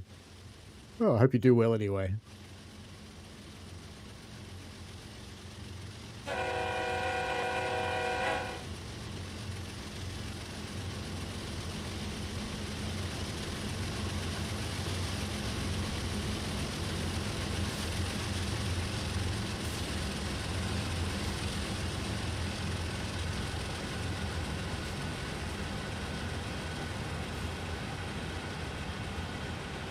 I don't know if you can with this horn.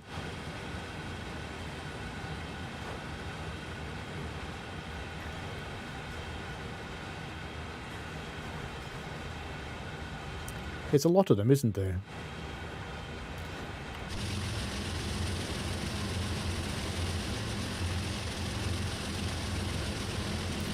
Not yet. They will.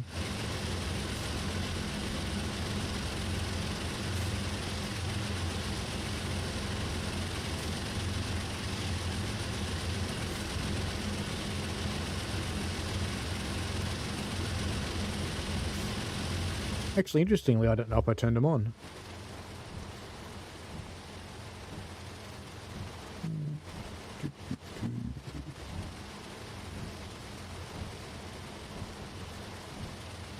There's a switch for him in the GP38, but it doesn't look like there is in this one.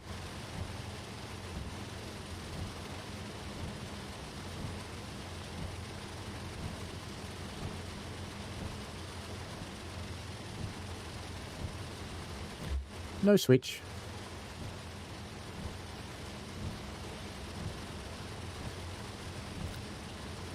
The other thing you can't turn on at the moment is the alerter. An Australian route in TSW. That's a very good question, Richie Peach. The little heritage railway that I operate on, for me, would be fun, but I don't think it'd be a huge seller because it only runs 3 trains a day, so it'd be a little bit like that heritage route that's in the game. You either love it or you hate it. I would like to see the Melbourne to Sydney line, would be cool, but I think that's probably a little bit long, a little bit ambitious. Melbourne-wise, we've got suburban trains that run along the coast. We've also got suburban trains that go into pretty hilly, mountainous areas. Some of those lines are shared with country trains, so they'd all be fairly good candidates because they have freight, they have diesel multiple unit, and they have electrical multiple unit. If we went up north towards Sydney, lines like the Wentworth line would be pretty good. That's got some really massive freights on that one, as well as the passenger services, diesel and electric. If we went to the Blue Mountains line, you'd encounter some very steep gradients and some really nice scenery. If you went up to Queensland, the Karratha train line is really pretty. The normal Brisbane trains are kind of cool. South Australia and Western Australia don't have that many train lines of note. If you wanted one that's about 3,000 miles long, the GAN that runs up the centre of Australia would be kind of nice, but I suspect that's a little much for Train Sim World. Train Simulator might pull it off. It's funny that the old game can pull off the much longer routes a little easier than the current game can, because Unreal is a little bit of a hog when it comes to memory.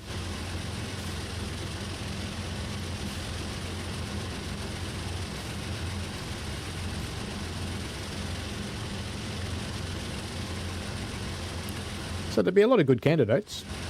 So who knows what the future might bring. There's some really nice New Zealand routes. The Midland route is probably my favourite one from there, which is in Train Simulator. That would be cool as well. I know New Zealand's not part of Australia. We often call them our Far Eastern states. They don't like that much.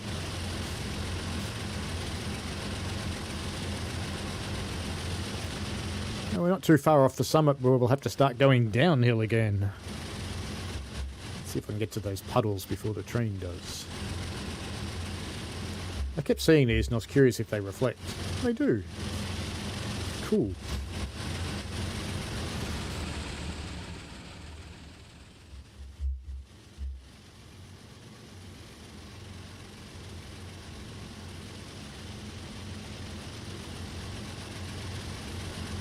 That'd be a nice screenshot.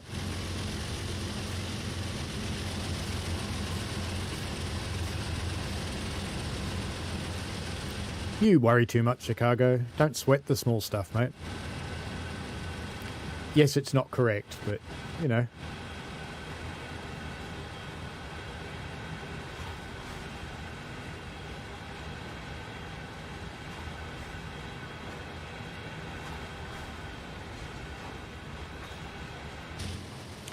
Yeah, the coastal line that I'm on is actually not too bad because we've got the electric trains. We've also got diesel multiple units on this line. They go out further and go right along the peninsula over to the other bay. So Melbourne's on Port Phillip Bay and we've got Western Port Bay, so that little train goes there. And we've got once or twice a day steel freights that come through here as well, that go to a massive steel plant. So it would have some opportunities. It's got a lot of electric trains on it every day. Electric multiple units. And our newest ones, people would even find relatively familiar from the German train sets because they are Siemens trains. We have Siemens, Bombardier, and someone else's who I can't remember at the moment, Extrapolis. That's the other one. If you ever do come here, Richie Peach, make sure I know about it. Take you on a tour. Turn the HUD back on because we're not far from summit and then we'll have to start slowing down. In fact, I'm going over the speed already. That's not a good start. So I'm just going to notch off and let gravity start to take care of some of this speed before we go over the top.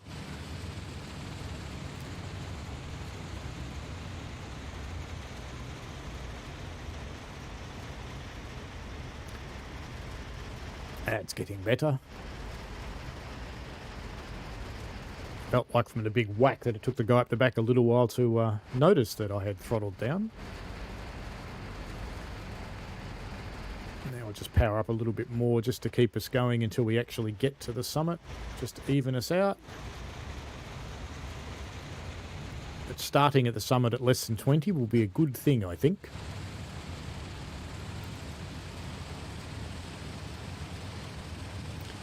Yes, there are a lot of steel factories in Ohio. There used to be a lot more.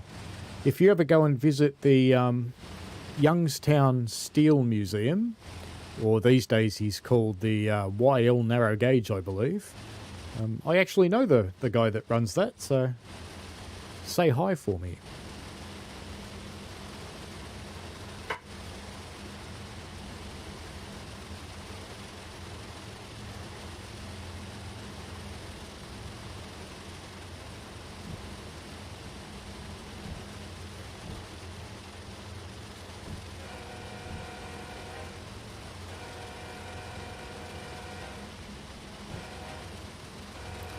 There are many, many, many operators. So if you look at Melbourne, Metro Trains has the main contract. Hello, LaserJet899 Overshoots. Hope you're well.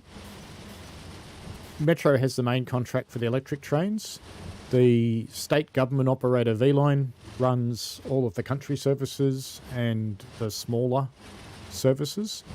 And we've got tons of freight operators. Some that you'd be familiar with from America. Genesee, Wyoming operates here, and a number of others. And lots of little ones that run rolling stock from the 50s and 60s and 70s.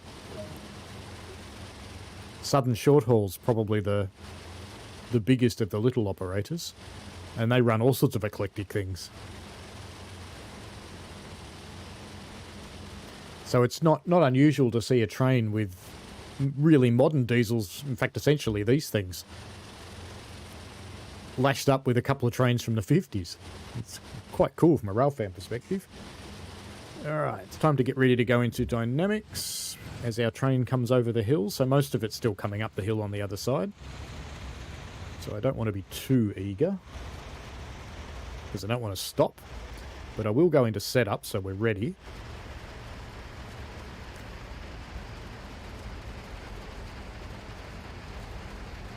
Chicago says Metro has one diesel line and one electric line. I think we've got something like in Melbourne, is it 17, 18 electric lines, and the diesel stuff goes all over the state. So most of my train's still coming up the hill, so I haven't had a big push yet. I can see the little line on the speedo starting to creep up now. Yeah, it definitely is, so just get ready for the dynamics soon. You don't want to try and come into this at the speed limit, because you haven't got a hope if you do that.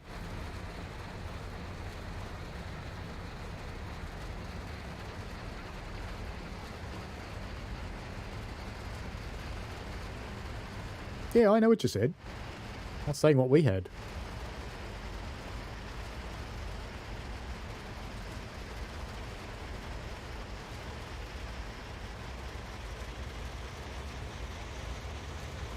Two might be enough for the moment. No, that's still creeping up. I'll let it sit for a bit and we'll see how we go.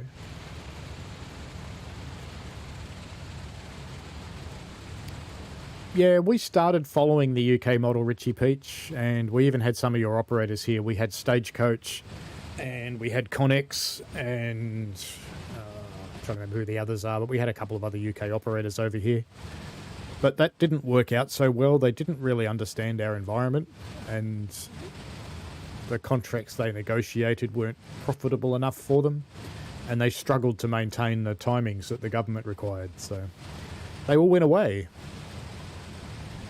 Metro, I think, is French, the current major operator of the electric system. They seem to do all right. No Conrail. We were all state-owned railways up until relatively recently. That's starting to creep up again, so I'll give it a little bit more dynamic.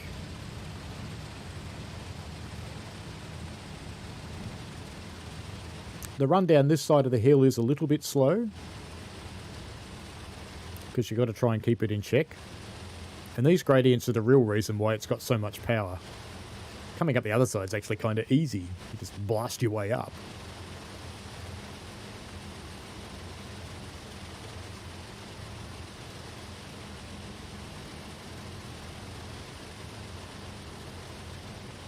And I think I'm going to have to give it a bit more.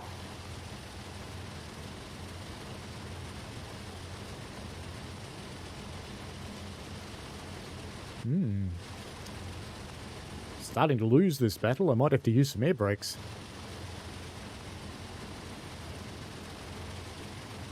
Just use a little bit of air brake.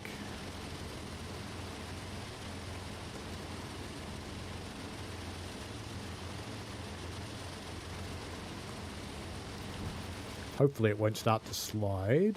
Let's just bail off the loco.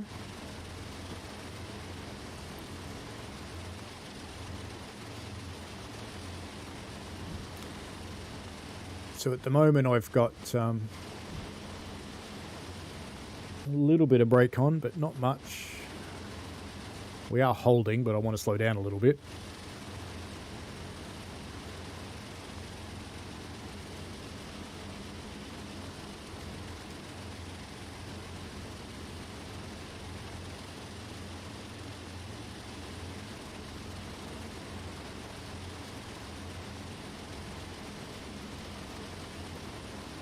So while the loco's at 8 pounds, the rest of the train will be flying a little harder than that, because I did bail off the loco once.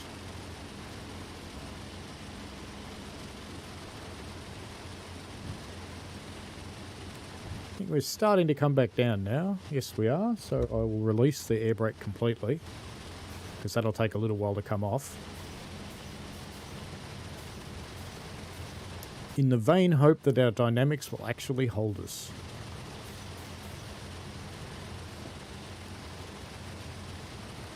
We'll know in a minute or so.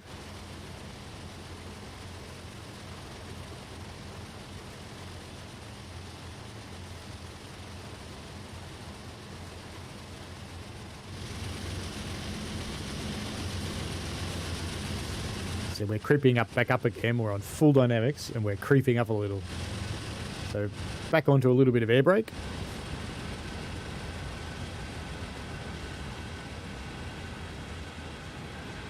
And just bail off the loco.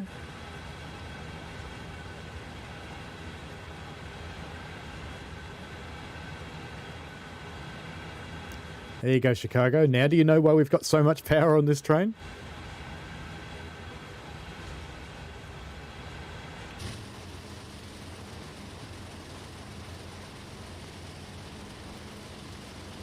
Give it a little bit more air brake.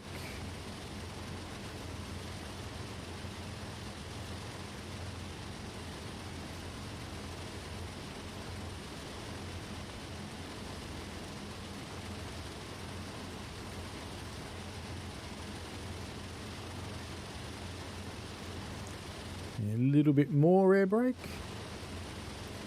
After you've bailed off the loco brake, you never seem to get any more on the loco, which isn't quite correct. It should come up again, but it doesn't.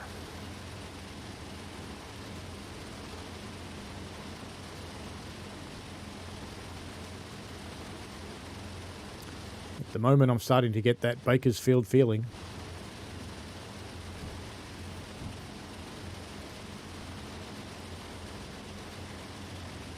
Feels like we're holding it again. Yep, starting to come back down. So we'll probably find that we'll be doing this the whole trip. We'll bring it back down to about 15 or so and release the air brakes. Hope that they have long enough to charge before we have to put them on again.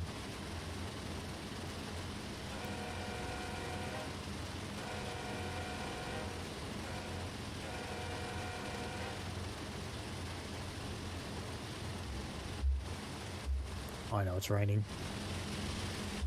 I don't know about you, but I want to hear the loco.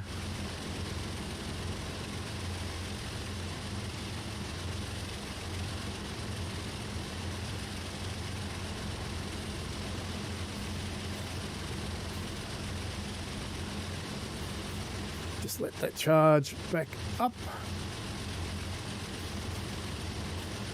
And then I'll give a heavier application this time.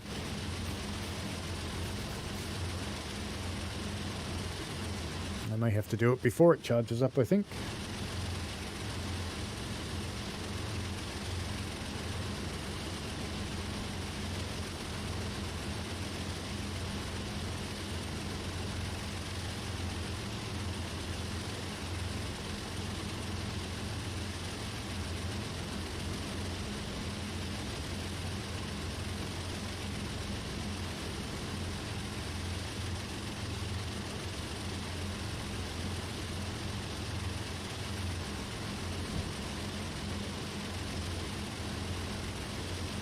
Yeah, a lot of these trains do sound pretty much the same, Chicago, especially the more modern ones.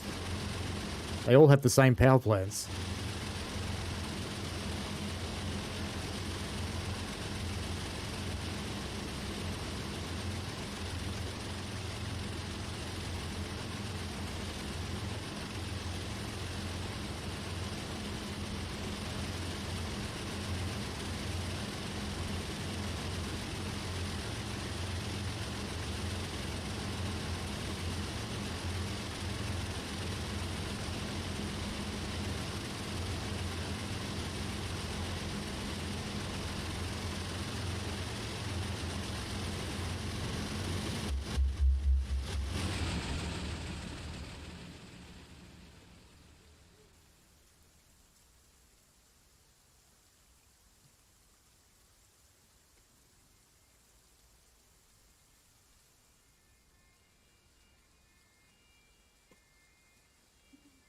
Ah, back in town. Good.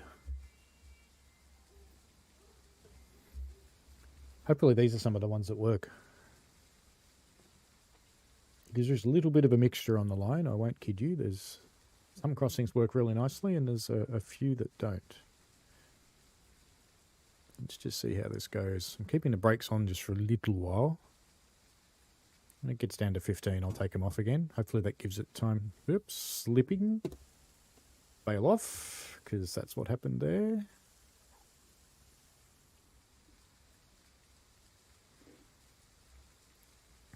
Basically, I locked up the wheels because I had the brakes on the locos. Seems to have settled down again.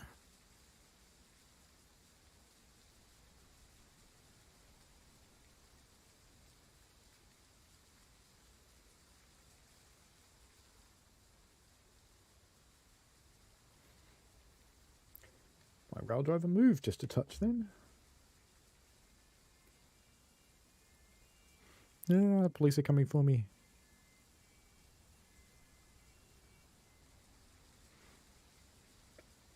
I didn't think I came this far ahead of the train. Guess I did.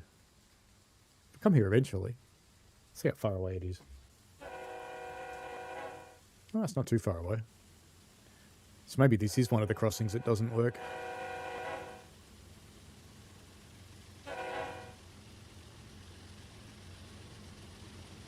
Waiting for that fourth one. I want to see that nose.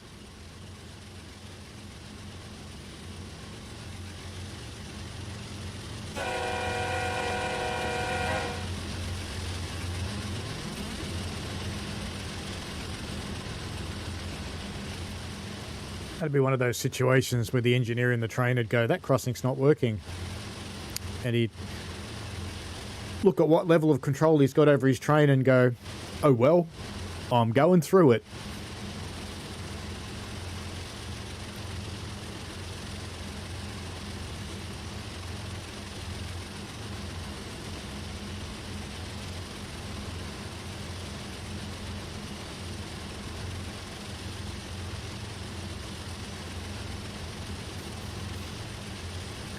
Now, downhill gradient drops quite a lot here, so we can come down off the dynamics a bit too. Otherwise, we're just going to stop.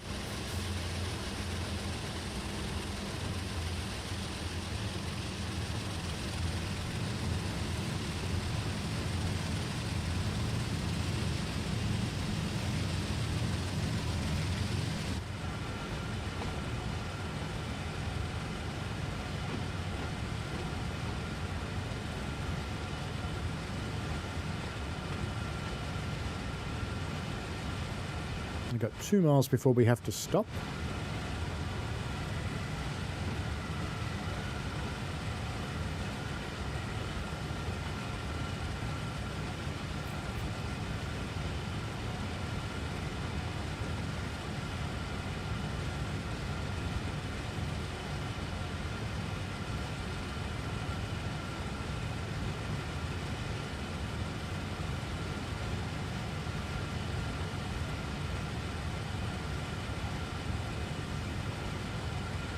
So it might look a little unexciting doing this, but for me this juggling act is actually quite exciting. It's quite interesting. How little dynamics can you use? How much can you use? How much do you need to put on?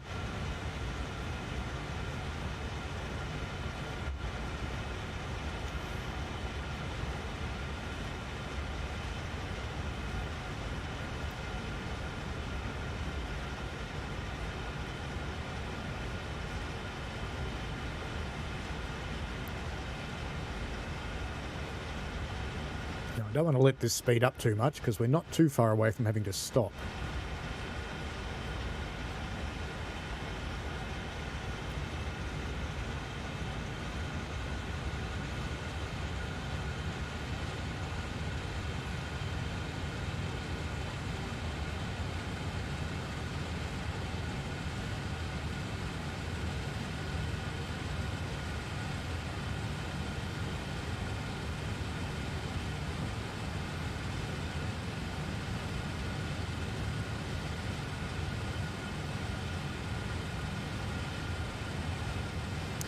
I have not been to the UK. I've been to New Zealand. I've been to most of America except Hawaii. The only state I have not been to is Alaska. If I went to the UK, I would definitely want to visit London to experience it. I'd want to go and ride the tube, because you have to. Ridden subways in lots of other places in the world, so, you know, you got to. It's just part of what you got to do.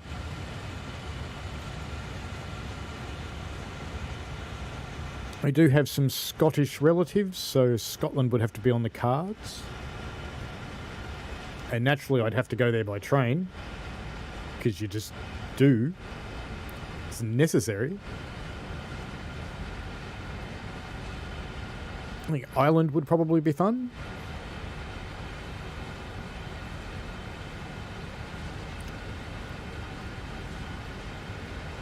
And I'd probably have to go to the Isle of Wight just to ride the crappy little railway. And take this with me on a laptop and drive that while I'm riding the other train, because, you know, you just have to.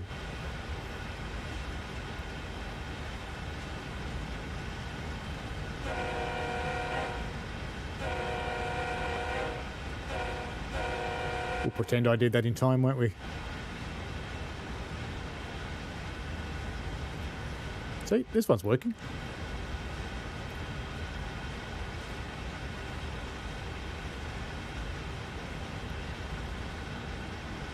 There's not many crossings in the route that don't work, but I think that the 3 or 4 that aren't working, people are going to remember those.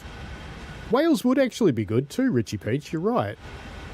Because if you go to Wales, I'm not going to try and pronounce it, but there's a station with a name like, you know, it's massive. It's like 40 letters or something.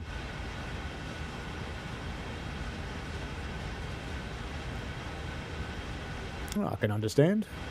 Been to Greece before. That was fun. Probably should have kicked off and done more of Europe then, but we didn't.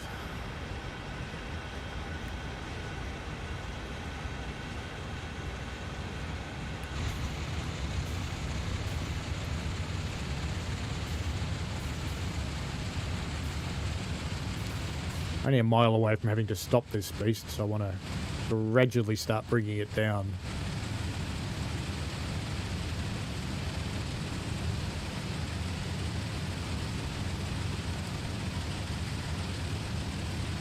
Train ride down to Manchester would be fun.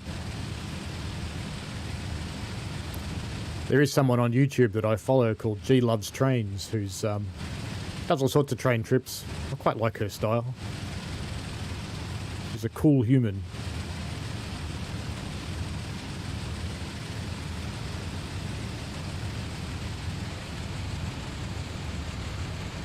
We're not finished yet. There's more.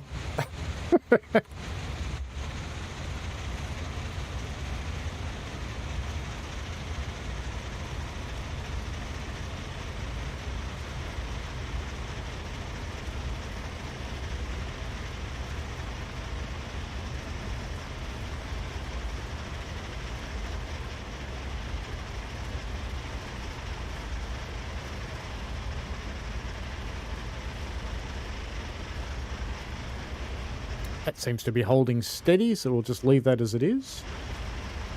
It's a bit of a slow way to do a mile, but, you know, that's just life, isn't it?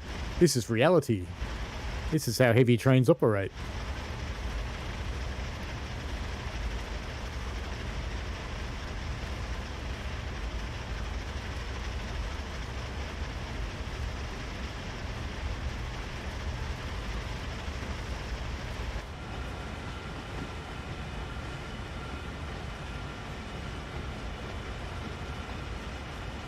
Well, I haven't done anything to earn a key to give away as yet, Chicago, so wait and see.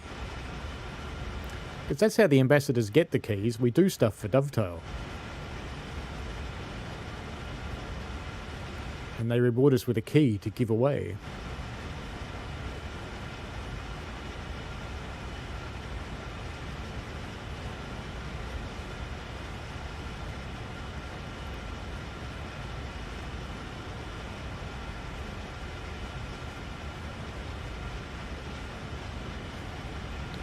What else do we have to do in this one? Arrange the track authority. Check the switch. Check the switch at South Fork. And then stop at South Fork.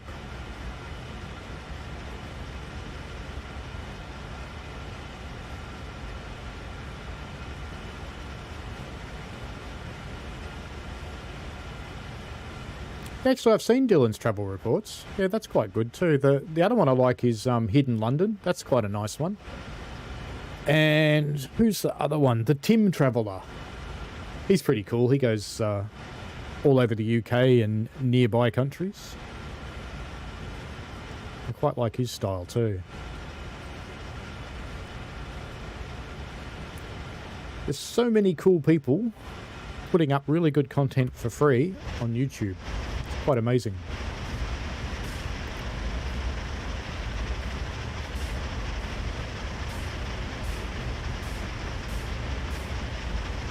I kind of suspect that visiting England would be a little like looking into a mirror from Australia. It's a bit the same, but it's not. I think it would probably be a little disconcerting. Probably more disconcerting than going somewhere totally different like India. Because India you expect it to be really different, whereas England you expect it to be the same, and there'll be all those little things that won't be.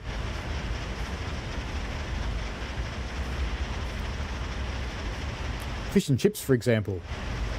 Quite different in the UK. I think you mostly do cod and haddock there. Going to a fish shop here, you can choose from about 20 different kinds of fish. And it's prepared quite differently.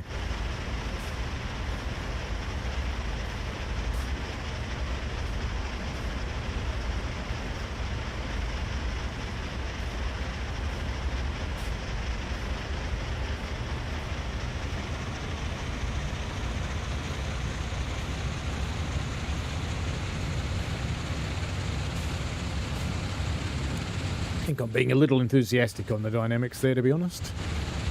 Now that the gradient's coming off.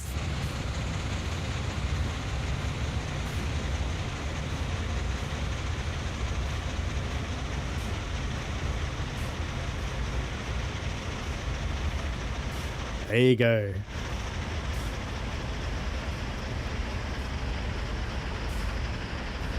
Yeah, I think the English, you do batter your chips, don't you? We batter what we call potato cakes, which I don't know if you even have there or not.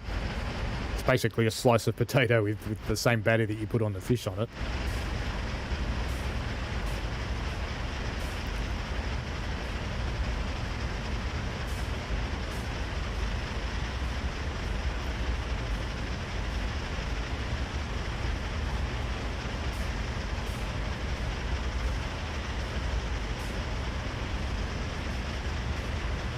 Feels like it takes such a long time to go this last 700 yards.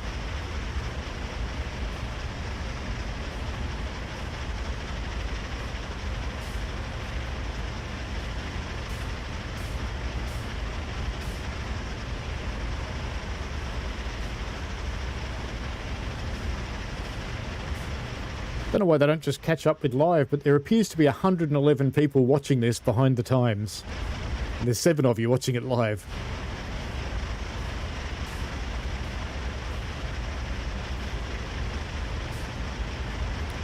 So you get little crunchy bits, Richie Peach. That sounds cool. You guys like putting vinegar on your chips too. I do that sometimes, but not all the time.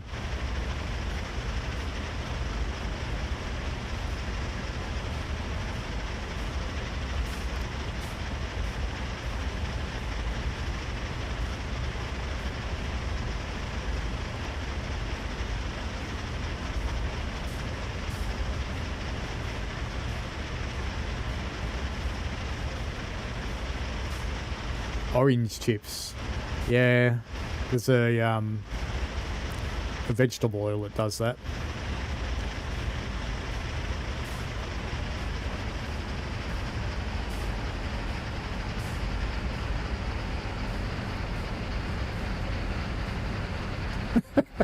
I'm sure you would, Chicago.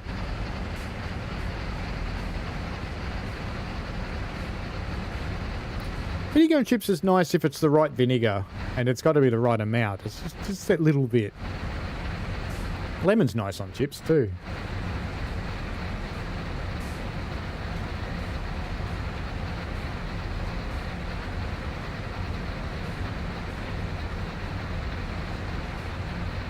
We're starting to creep up in the speed again, just a little bit.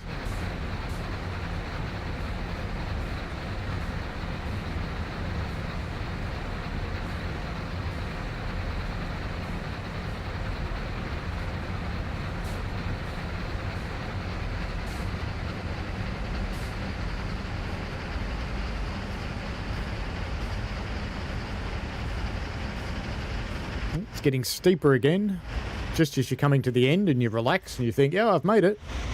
No, it gets steeper.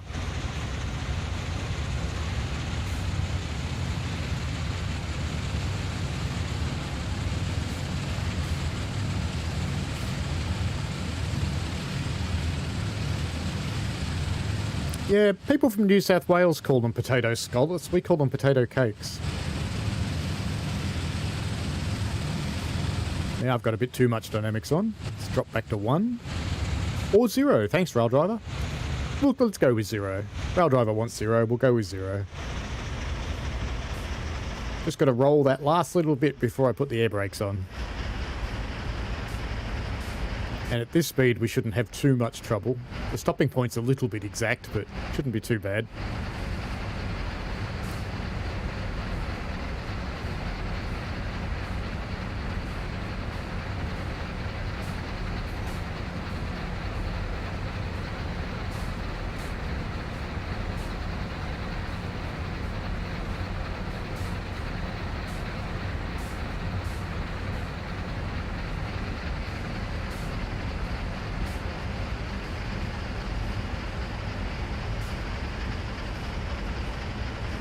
Just juggling.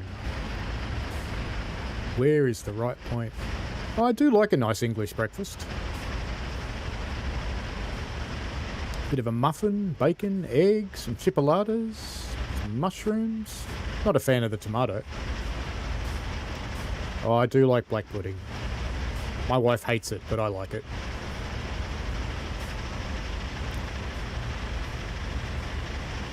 Nearly there. What's going to stop me first? The dynamics? Or is it going to make it? We might just bung the air brakes on there and see how we go.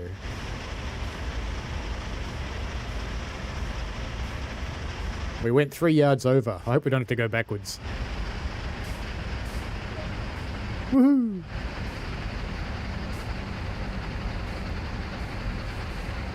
I was a little bit worried about having to go backwards then. Iron is occupied ahead. So we're waiting for a train.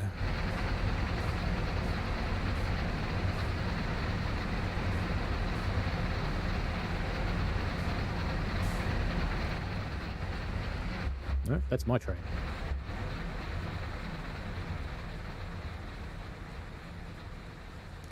Let's go find it. Well, the points are set for another train, so it won't crash into us. That's a good sign. So it's 10 on one side and 20 on the other. Okay.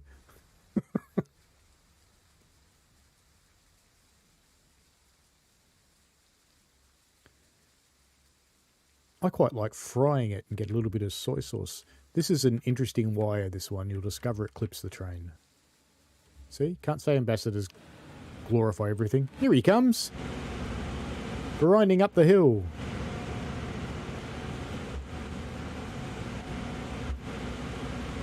Reckon I can get on? No, it's too slow. Hello, Mr. GP38. Climb, climb.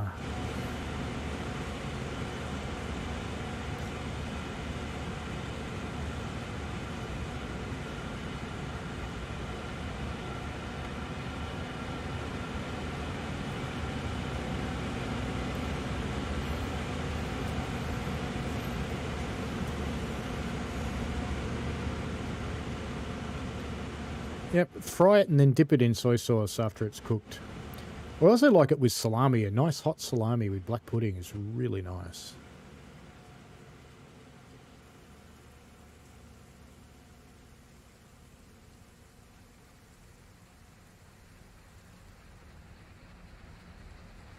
Let me go visit the river and do a spot of fishing while we wait.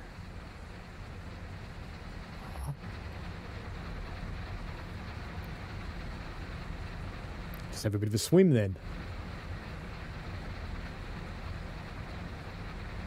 Maybe I should crank up Dovetail's other game, Bassmasters. I got given a copy of it to see if they could hook me. But I'm afraid they didn't land me as a player. I just had this sinking feeling.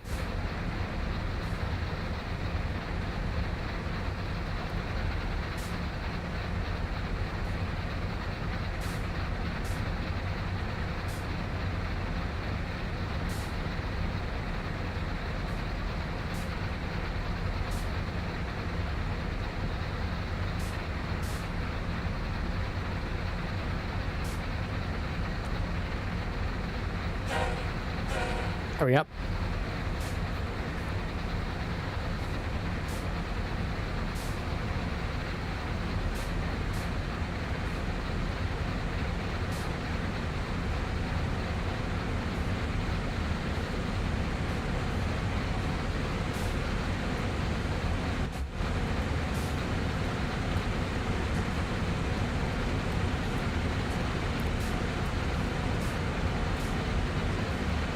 Yeah, a little bit fishy. A little bit slimy like an eel.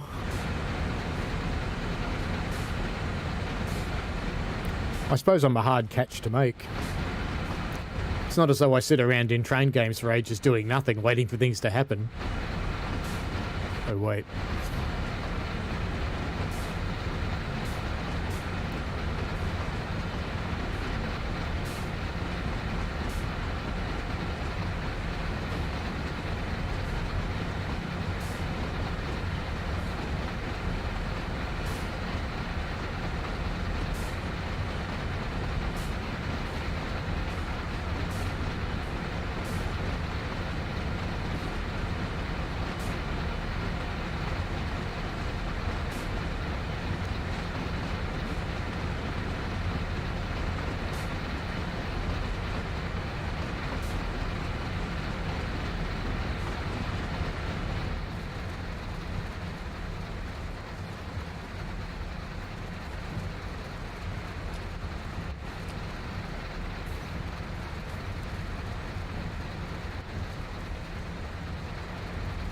Look after the fort, will you, mate? I'm going to go for a walk.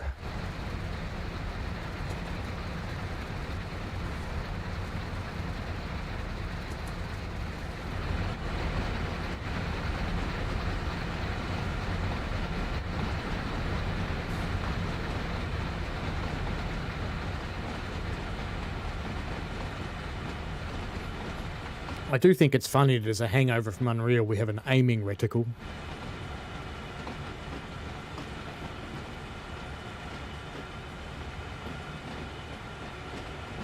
Hopefully I'll get the next scenario instruction standing down here, because I'm going to have to throw these points sooner or later. I could do it now and make it exciting. Well, here's the end. Well timed.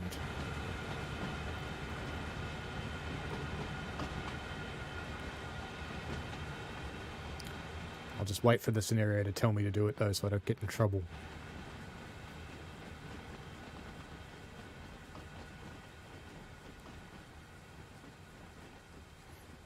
I love the way the power lines are going around in a curve. It's kind of funny.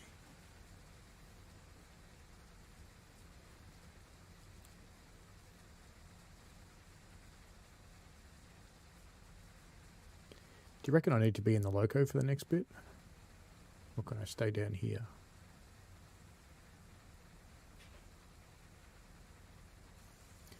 Waiting, waiting, waiting, waiting some more. Woo! Okay, change the switch. That's done. JK to Maple Street. Now, just in case, that one's wrong, so let's set that one too. And that one's okay. So let's get down there. Back we go to our train.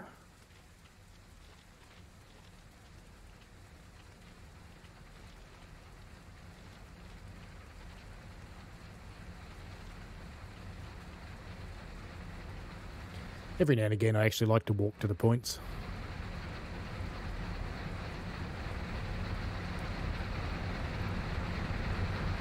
Get some virtual exercise.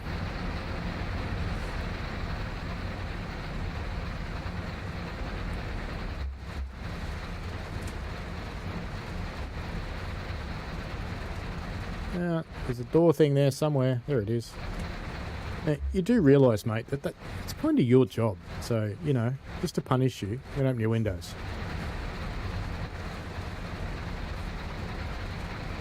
Alright then, off we go. Gen field back on and back into forward. And release all of our brakes.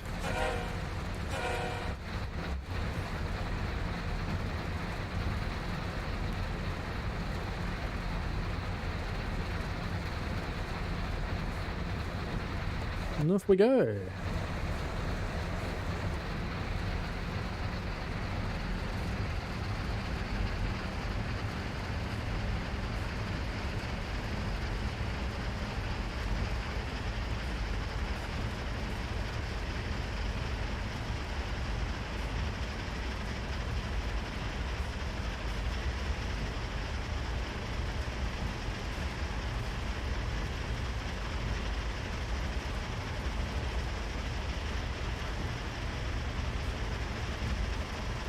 Do you think the people playing the fishing game have a really good time?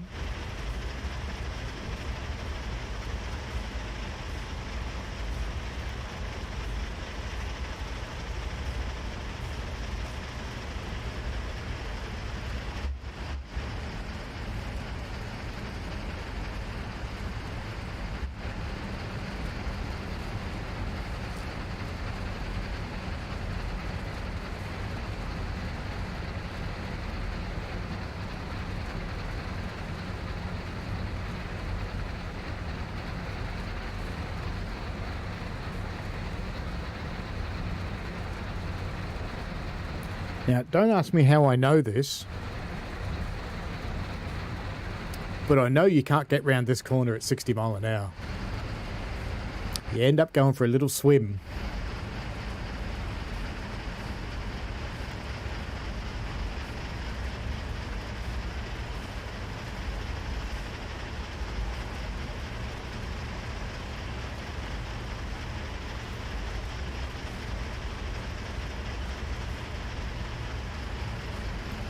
Keep you in setup.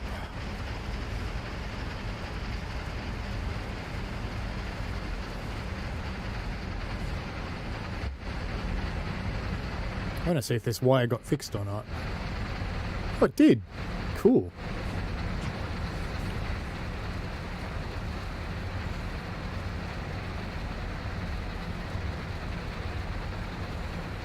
Almost at the end.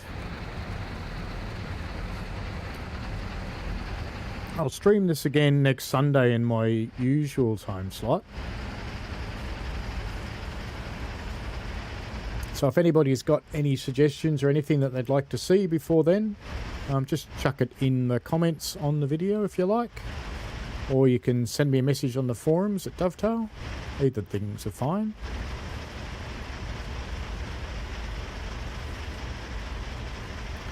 Or if you know my Discord, go ahead and send it to me there too.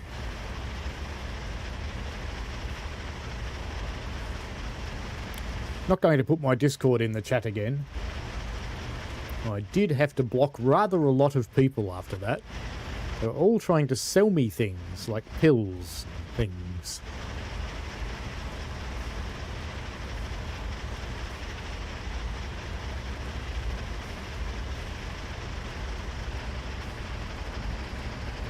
Hello, Emmanuel. Ah, but it is one.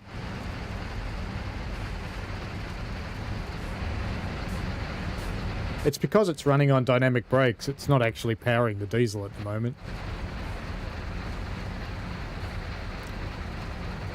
If I powered up the diesel itself, you'd certainly hear it.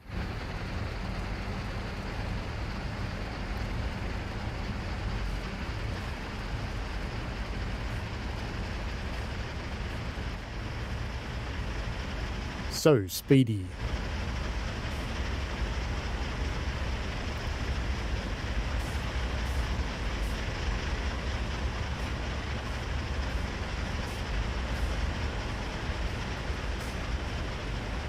Excellent, Richie Peach. Have a nice breakfast, and I hope your day goes really well. I'm not that far off going to bed myself. So I'll be having up some breakfast in about, well, I don't know,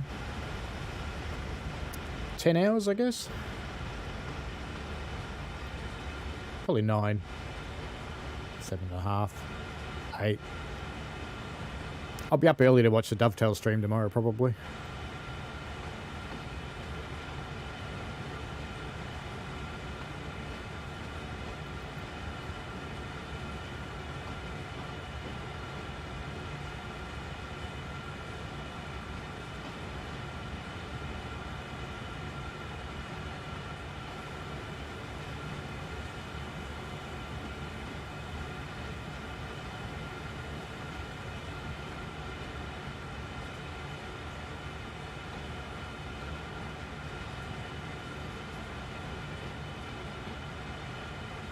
We all know the best way to go fishing is with dynamite in a pond. You just go around and scoop them up.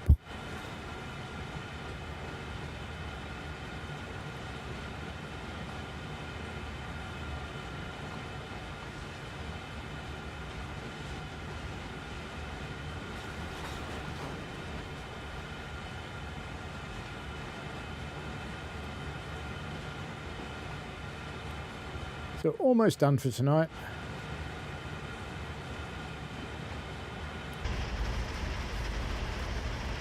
Just got to get another 0.7 miles.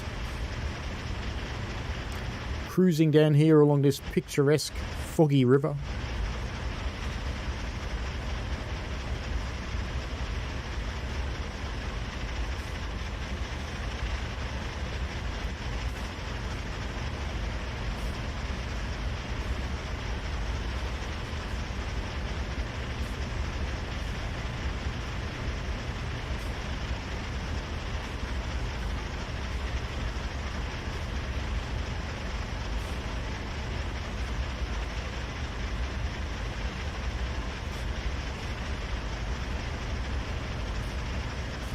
Now, is there anything that anybody in the chat would like to look at before I finish up for the night, after we finish this scenario?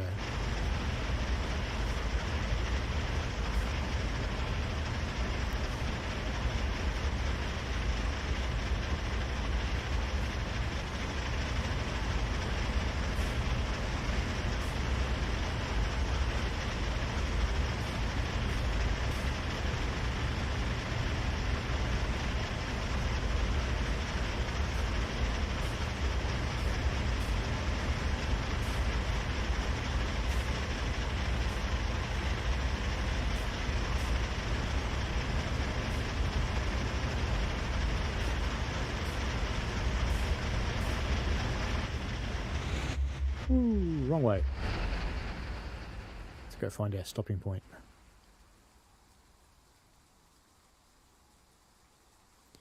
We'll go and camp there. This is called Tempting Fate.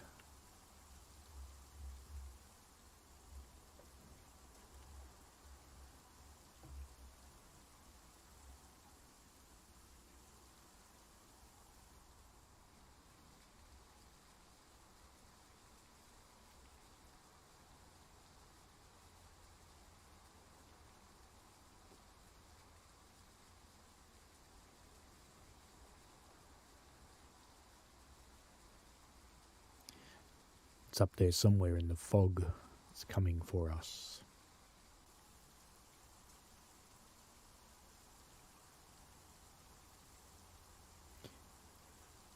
It's picking up a bit of speed, actually. 8.8, 8.9, 9. Let's get a little bit carried away, isn't it? Hopefully that's enough to get it back into dynamics. We'll see.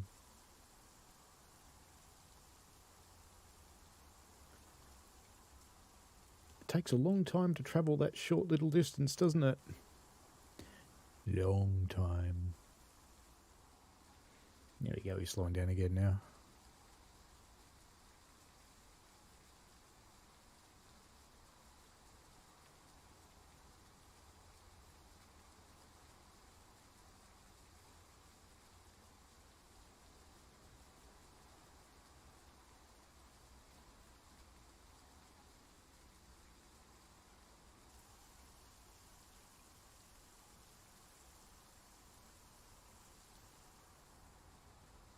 So who's going to put on the pool? Am I going to get run over or not? Because here he comes.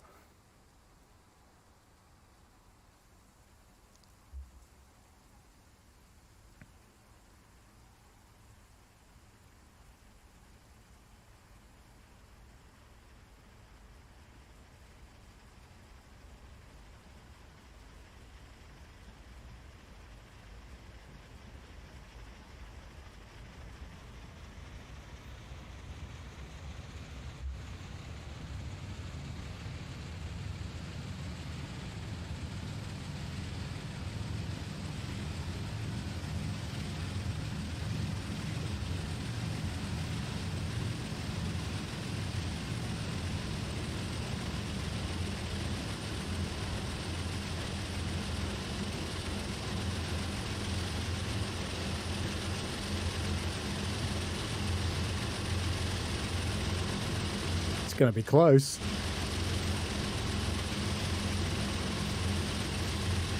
How's that? You got to be happy with that. Now, just for Emmanuel's benefit, since I don't think you were here before the scenario stops. Oops, too late. I was going to crank it up so you could hear what it sounded like. Gold medal, yes. Cool bananas. Well, since no one put anything in the chat, what I will do just for Emmanuel is crank up the diesel so you can hear what it sounds like. And then I'll call it quits. This one will do.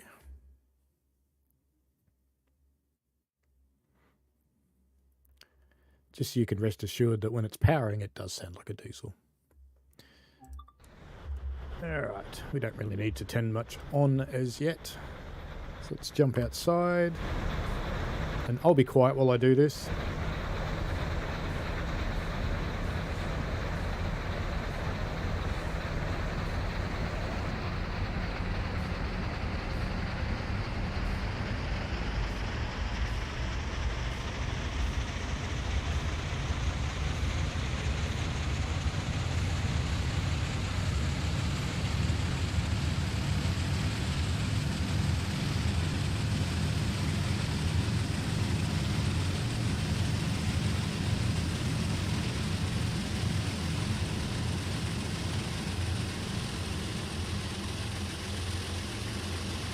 See, they do sound like diesels.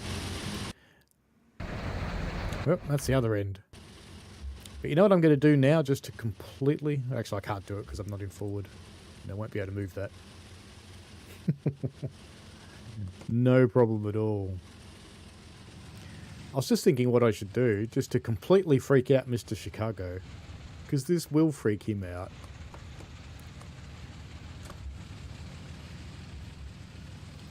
Better cut the air brakes in. I wonder if he's figured out what I'm going to do yet. Because this is just for him. Release all the air brakes. And it's revving its little heart out. Plunk. That would do very bad things to a real train. But off it goes. Happily as. Or not. Well, all good. So thank you very much for watching, folks. I hope you enjoyed Horseshoe Curve. It was really good to have some people having a look. I'm just looking at the stats. There's 138 people watching this behind the times, which is quite amazing. I don't know why they don't just catch up and watch live, but anyway, that's okay. And there's 15 of you right now, which is pretty cool. So I hope you like the route. It does have a few little niggles with it. I won't steer you wrong there. But, you know, by and large, it's fun, it's engaging, it's quite an interesting one. There is absolutely no shortage of trains. There's just tons of trains. Everywhere you drive, there's trains. And, no, it's good. I enjoy it. So, lots of challenges, uphills, downhills, curves, lots of fun. Really keeps your mind a bit sharp on this one. So, thank you very much for watching. I'll be streaming this same DLC again on Sunday. So, if you want anything, to know anything about it, pop comments in the chat. Well, comments on this video, I should say, or send me one of the others, and enjoy yourselves. So have a great one. See you later. Thanks for watching, folks. I hope you enjoyed it. I always like to get your feedback in the form of likes and comments because they help me understand what you want. Give the channel a subscribe and click on the tinkly things so you don't miss out on any new stuff. And thanks for your ongoing support. And please, be safe out there.